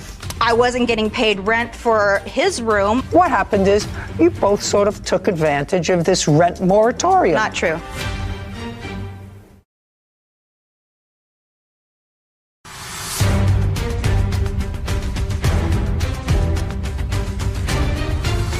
Dean Miller claims vehicle owner Robert Pena owes for damage after his 17-year-old son hit Dean's car. Go ahead. My thing I didn't like was how he got approached. I don't care whether you like it or not. That's what I didn't. I don't care whether you like it or not. Did your son come home from school that day and say, I hit somebody's car? No, he didn't. He didn't. Nowhere. And just a second. And when you asked him whether he hit somebody's car, what did he tell you? Just be careful. He said, I think. He felt just a intimidated second. by I think. the sheriff and him. I don't care that you didn't like it. That's not as a parent. That's not as a parent the lesson you should be teaching. First of all, you allowed your son to violate the law. You allowed it.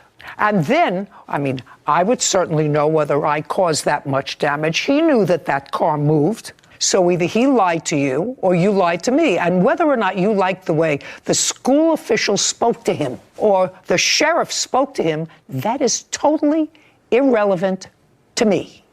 That shouldn't be the takeaway from this. The takeaway from this is you're supposed to follow the rules. The rules are meant for everybody, and that includes you and your kid. Judgment for the plaintiff in the amount of $2,500. We're finished here. This court is adjourned. Police officer came behind me when I parked and accusing me that I'd hit someone. The school deputy saw the video, knew the car, so he approached the student. The person who I supposedly hit came out with a megaphone yelling at me. There is no megaphone, so I don't know where that came from. Telling me that I'd hit him. So I was kind of like freaking out. I didn't really know what to think. If it happened to me, he could hit someone else. And I didn't know I hit your car. Did I hit your car? I didn't even know what to think. I could have sworn I did not. This was fortunate that it was just a parked car in a parking lot. It is time to get his license, yes, that's correct. It is time to get the car fixed and just get some closure on this. In our family, we would call that contact a love tap. And as someone who has had a few run-ins potentially with stationary objects, I will tell you. Not potentially. I will tell you, you know when you hit a stationary object, even if it's just a light little love tap. So I just thought it was outrageous that the defendants, father and son, they knew that there was a video and still took the position of, nope. Well, his father's position was, I didn't like the way they spoke to my son, and therefore, I'm not responsible. They shouldn't have spoken to him. He's 17 years old, but he looks like a man. He's taller than his father, You have to take responsibility. But you have to take responsibility and not drive a car, especially.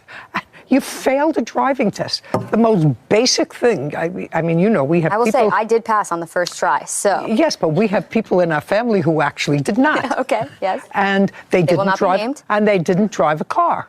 Yeah. Until they could pass a driving test. And their parents were the first ones to say, no shot until you pass that test. Absolutely. So parents need to be responsible as well. Right. Case 2123, Valenzuela versus Jenkins. All parties, please step forward.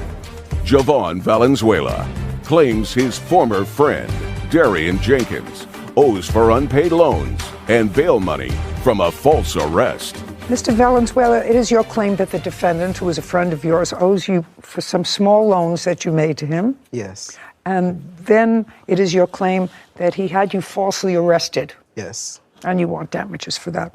You've known him for a while, according to your complaint. You knew him, you were friendly with him, and then he moved out of state and then moved back. Where did you move to, sir? To Colorado. And you moved to Colorado from where? From Texas. And in Texas is where you knew the plaintiff? Yes. In what year did you move to Colorado? 2019. And in what year did you move back to Texas? This year, 2022. Okay. And why did you move back? Why did I move back? You moved to Colorado for what? My family was up there, yeah. And then my family went back to Texas. Oh, so you moved with your family? Yeah. How old are you? I'm 29. Did you live with your family in Colorado? No, we didn't all live together, no. The reason you say you came back to Texas was because your family came back? Yeah. Did you have a job? Yes, I did. Where? I worked from home. What kind of work? For a newspaper. In Colorado? Yes. What did you do in Texas? Whenever I moved back, I was still working from home, but they let me go. I got laid off. When did you get laid off? I would say June. June of this year. Yes, ma'am. And what month did you move back to Texas? Oh, I had already moved back in May. When you moved back in May, where did you go to live? I was living in hotels. But there came a point when you had no money. It got to a point. When did it get to a point when you had no money? Maybe July. And when did you contact Mr. Valenzuela? I'd say July. You didn't contact him in May when you came back? I just want to say that's a lie.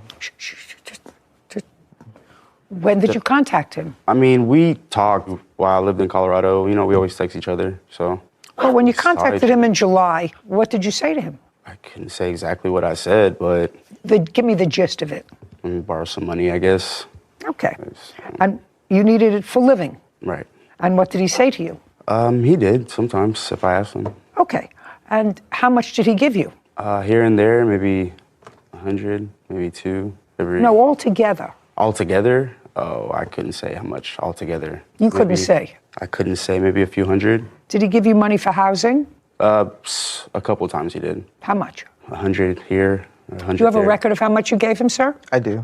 Okay, because he's already said, and would you read that back to me, Whitney, please, about borrowing? Said, let me borrow some money. Right. Okay, let me borrow some money. So tell me how much money you let him borrow. $1,200. Show me. Okay, no, tell me what that is that you're giving him, all those papers that you expect me to read. These are screenshots of every time I sent him money. Oh, can I see it, please? Okay, get ready, Sarah Rose.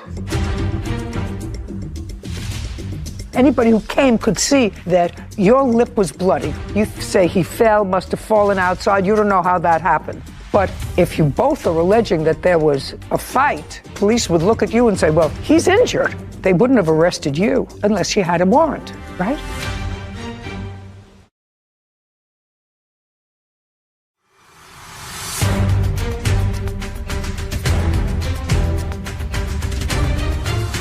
Javon Valenzuela is suing his former friend, Darian Jenkins, for unpaid loans and damages from an assault.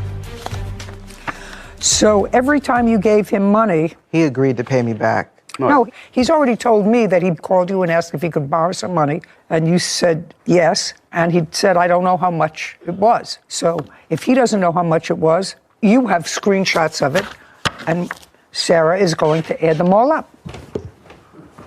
Okay. Of all the money that you said that you borrowed from him, how much did you pay back? 120. Good guess. Did he give you back $120? No. Did he give you back anything? No. Nothing ever? No. Okay. So while Sarah is adding that up, there came a point when you left the hotel. Is that right? Yes. And Mr. Valenzuela probably got tired of giving you money and said that you could stay in a spare room in his house. For the most part, yes. And you moved in August of 2022, the end of August. Yes. And then in September, you had a fight. I don't care what the fight was about. It became physical? He was physical, yes. No, I wasn't, Your Honor. No, I wasn't. Let's say you had an argument that spilled out into the street, because this becomes very important, because there's the other charge is false arrest. And it was a false arrest, you claim, based on his statement to the police that you assaulted him. Right. Right. He says, yes, you had an argument, but you weren't arrested on his allegation that you assaulted him, but you were arrested and held on an outstanding warrant. When the police responded, they found that there was an outstanding warrant. So now I want you to tell me, in September of 2022, did you have an outstanding warrant? That's either a yes or a no. Well, it was on a payment plan. I don't care what it was. Did you have an outstanding warrant? Yes. And the outstanding warrant was for a what? Traffic tickets. What kind of traffic ticket? I think I was speeding, and I didn't have my license either. So speeding, driving without a license. What else? You have insurance? I think it was insurance. Not think. Speeding, driving without a license, and no insurance. And no tags. And no tags.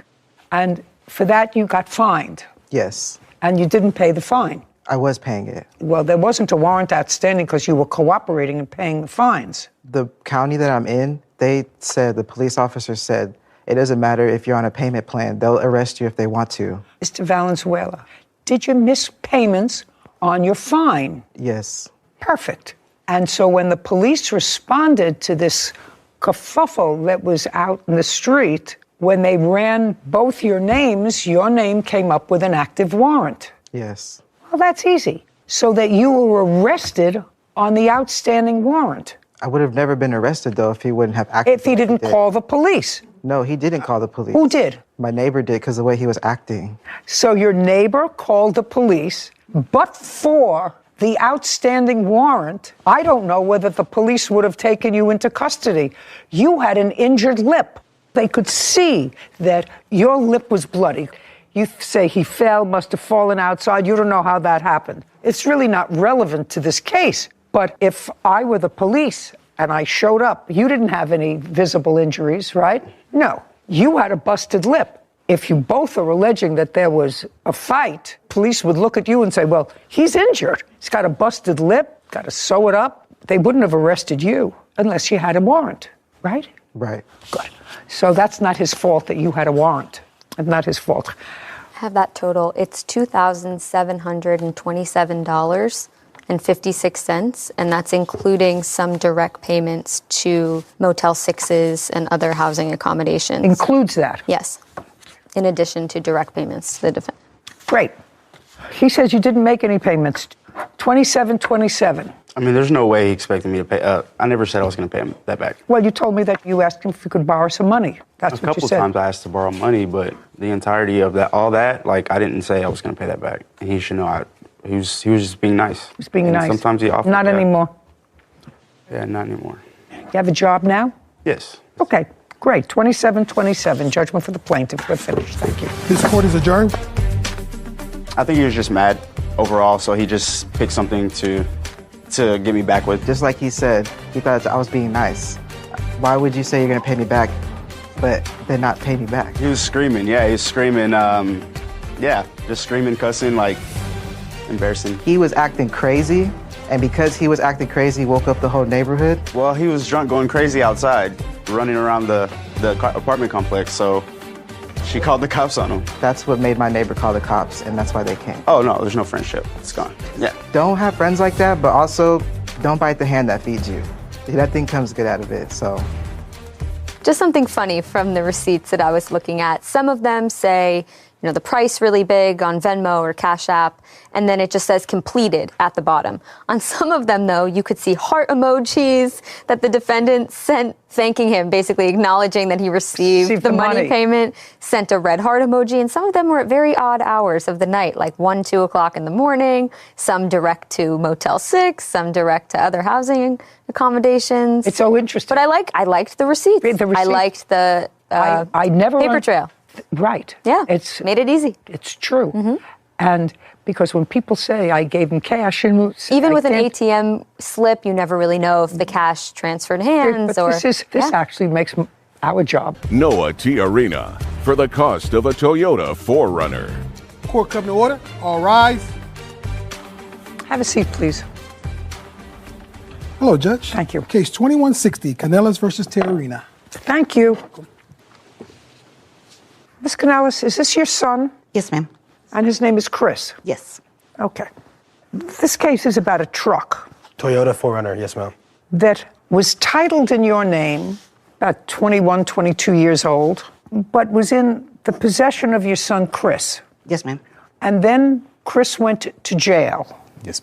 And your great-nephew moved into that house. Yes, ma'am, correct. And you moved into that house with your wife, girlfriend? Fiance. Fiance. Yes, when are you getting married? So we're waiting on our second daughter in February, so after February. Okay, well, that's not the way we usually did it 100 years ago in the Stone Age, but I understand that that's the way a lot of people do it these days. Anyway, you moved on to the property. When you moved on to the property, in addition to some other things, there was this truck. When did you give your son the truck? In what year? It's always been his truck, but I titled it over to him in 2021. Okay, so you signed over a title to him. Yes, ma'am. So it's not your truck anymore. So what are you doing here, suing for it? He was never able to go and transfer the title or go and register it. So, Because there was not one. If you say that again, it won't be good for you. We don't shout out here. I run a very organized shop. Got it? Yes, ma'am. Okay, so you acknowledge that it's always been his truck. Did you buy it new? I bought it used for When? graduation in 2005. What's the value of it? Just Between 3,000 to 5,000, but that's based on 100,000 miles and good condition. So okay. Chris, stand up, please. On what date did you go to jail? April 20th, 2022. How long were you there? Till July 11th. What were you there for? Drug charge? Is that still pending? No, ma'am. When you were arrested or when you were incarcerated, was there an engine in this truck? Be very careful in your answer. Was the truck running? Yes, ma'am. How many miles did the truck have on it? Roughly 220,000. And you were in the house and you disposed of the truck. Amongst other things, yes, ma'am. All we're talking about here is the truck. Okay. On what date did you dispose of the truck? In August, whenever me and Susie made a verbal agreement for me to have ownership of the truck because it was no longer running. How did you dispose of it? It was towed away to a junk shop and used for parts. You have any paperwork? I have paperwork for the towing. Great, I'll see the picture and I'll see the towing receipt. That tells you that it wasn't working. with the new mileage, about 1,900 to 4,000 would be the range. Again, for good condition. Okay, and this is an invoice for $75, junked vehicle towed, no keys, no title, doesn't run, wrecked. Kevin, show this to Chris. So that's what you're suing for. You're suing for the value of the truck because it's been junked, so you want $5,000. The truck, at best, if it were running, would be $1,900. According to this, it wasn't running. Now, Mr. Tarina? Yes, ma'am. I want you to tell me the conversation you had with your aunt. Her son was now out of jail because if this happened in August, you got out of jail July 11th. Yes, ma'am. Where did you go? I went to my mother's house. And that was before the truck was towed. Yes, Your Honor. Chris, did your cousin tell you that the truck wasn't running? No, ma'am. When did you find out that the truck wasn't running? I was always assuming that it was running. I did attempt to contact him, and he told me to come pick up the truck. And I told him I was on my way. I believe it was on the July 15th. We have the text messages here. I'd like to see them.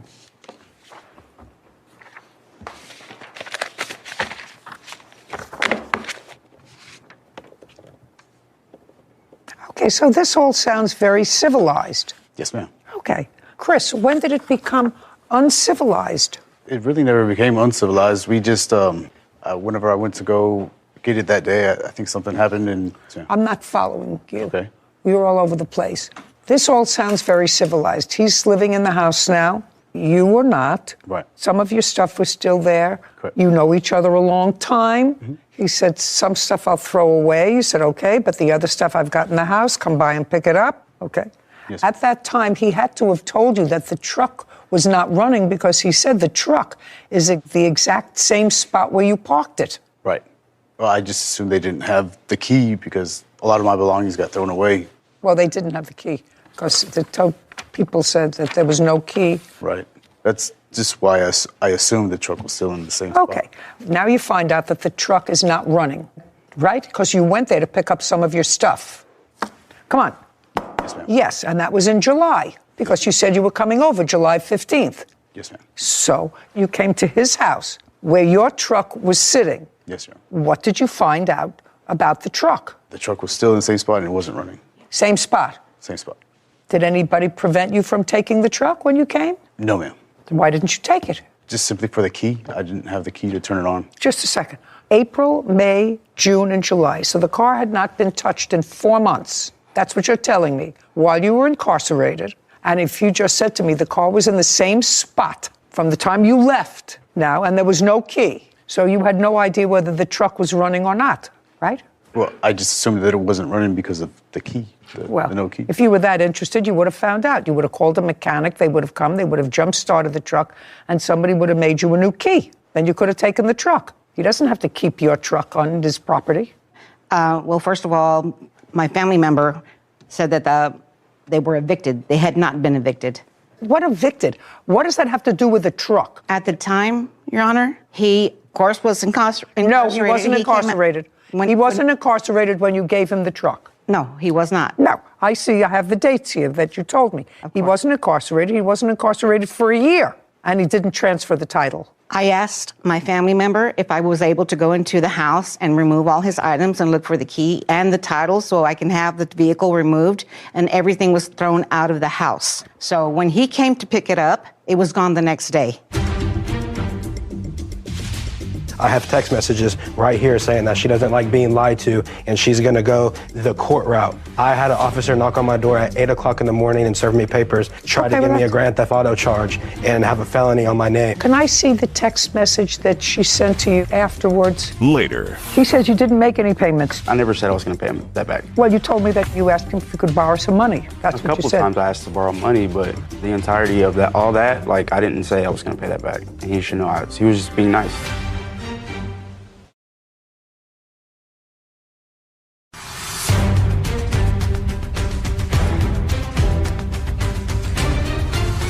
Susie Canales claims her nephew, Noah Tiarina, owes for the cost of a Toyota 4Runner. What I'm telling you is he was not prevented from taking the truck the day that he came, which was mid-July. He didn't dispose of the truck until August. That's what this receipt says. I think. No. This invoice was prepared 2 days ago. Yes, ma'am. Well, this doesn't say when they took the truck. How did you get this invoice 2 days ago? It was from August. I got the invoice because I needed it for evidence, and the towing company that sent me that invoice gave me the incorrect day because they sent it to me on the day that they sent me the receipt. Doesn't say the date it was towed. Junk vehicle towed. You have any email communication or text communication immediately after the vehicle was towed or before? With her? Yes. I called her the day that it was towed because I have respect for my family member. And I said, I'm towing the truck. It needs to get off of my property today. And she said, mijo, I feel like I should be compensated for the truck. How much do you want for the truck? She said she wanted $500. I told her that I could pay it in monthly increments. Why would you want to buy a truck that was worthless? Because I have respect for my family and I hold family very close to me. And if she says that something's not right, I'm going to make it right. And that's what I tried to do. I failed on that first month of I was supposed to give her $100. I did not pay the first $100. I have text messages right here saying that she doesn't like being lied to and she's going to go the court route. I had an officer knock on my door at 8 o'clock in the morning and serve me papers, try to give me a grand theft auto charge and have a felony on my name. Okay. Can I see the text message that she sent to you afterwards?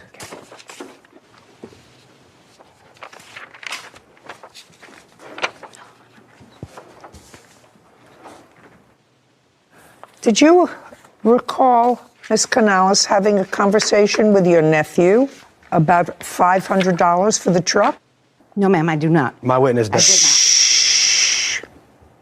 How was he supposed to pick up the truck when he just got out of jail the day before you had it towed? And I asked for permission to look for the keys and title, but everything was moved out of the garage. At that time, I was taking my mother to the hospital. But it's okay, I just go through the court process. Regardless, you're going to get your money, Aunt Susie. So it's clear that you had a discussion with him about money because he says to you in response to his statement, so I don't see anything here about $500, but he says, I'm going to get you your money. Mm-hmm. Well, you didn't say to him, what money are you talking about? I just told him I was done. You said, I'm tired of the back and forth, which leads me to believe that that's exactly what happened. Do you have any other documentation of this communication that you had with her? I mean, it's a useless piece of junk of a car anyway. The only thing I have is a letter of me mailing her the money order. That letter that I mailed her, I have no idea where it is. Well, I don't know where it is either, but that's a self-serving document. I don't care. But you acknowledge that you told her that you would pay her $500 for the car. She's the registered owner. Is that correct? Correct. Judgment for the plaintiff in the amount of $500. I believe you. Your Honor. This court is adjourned.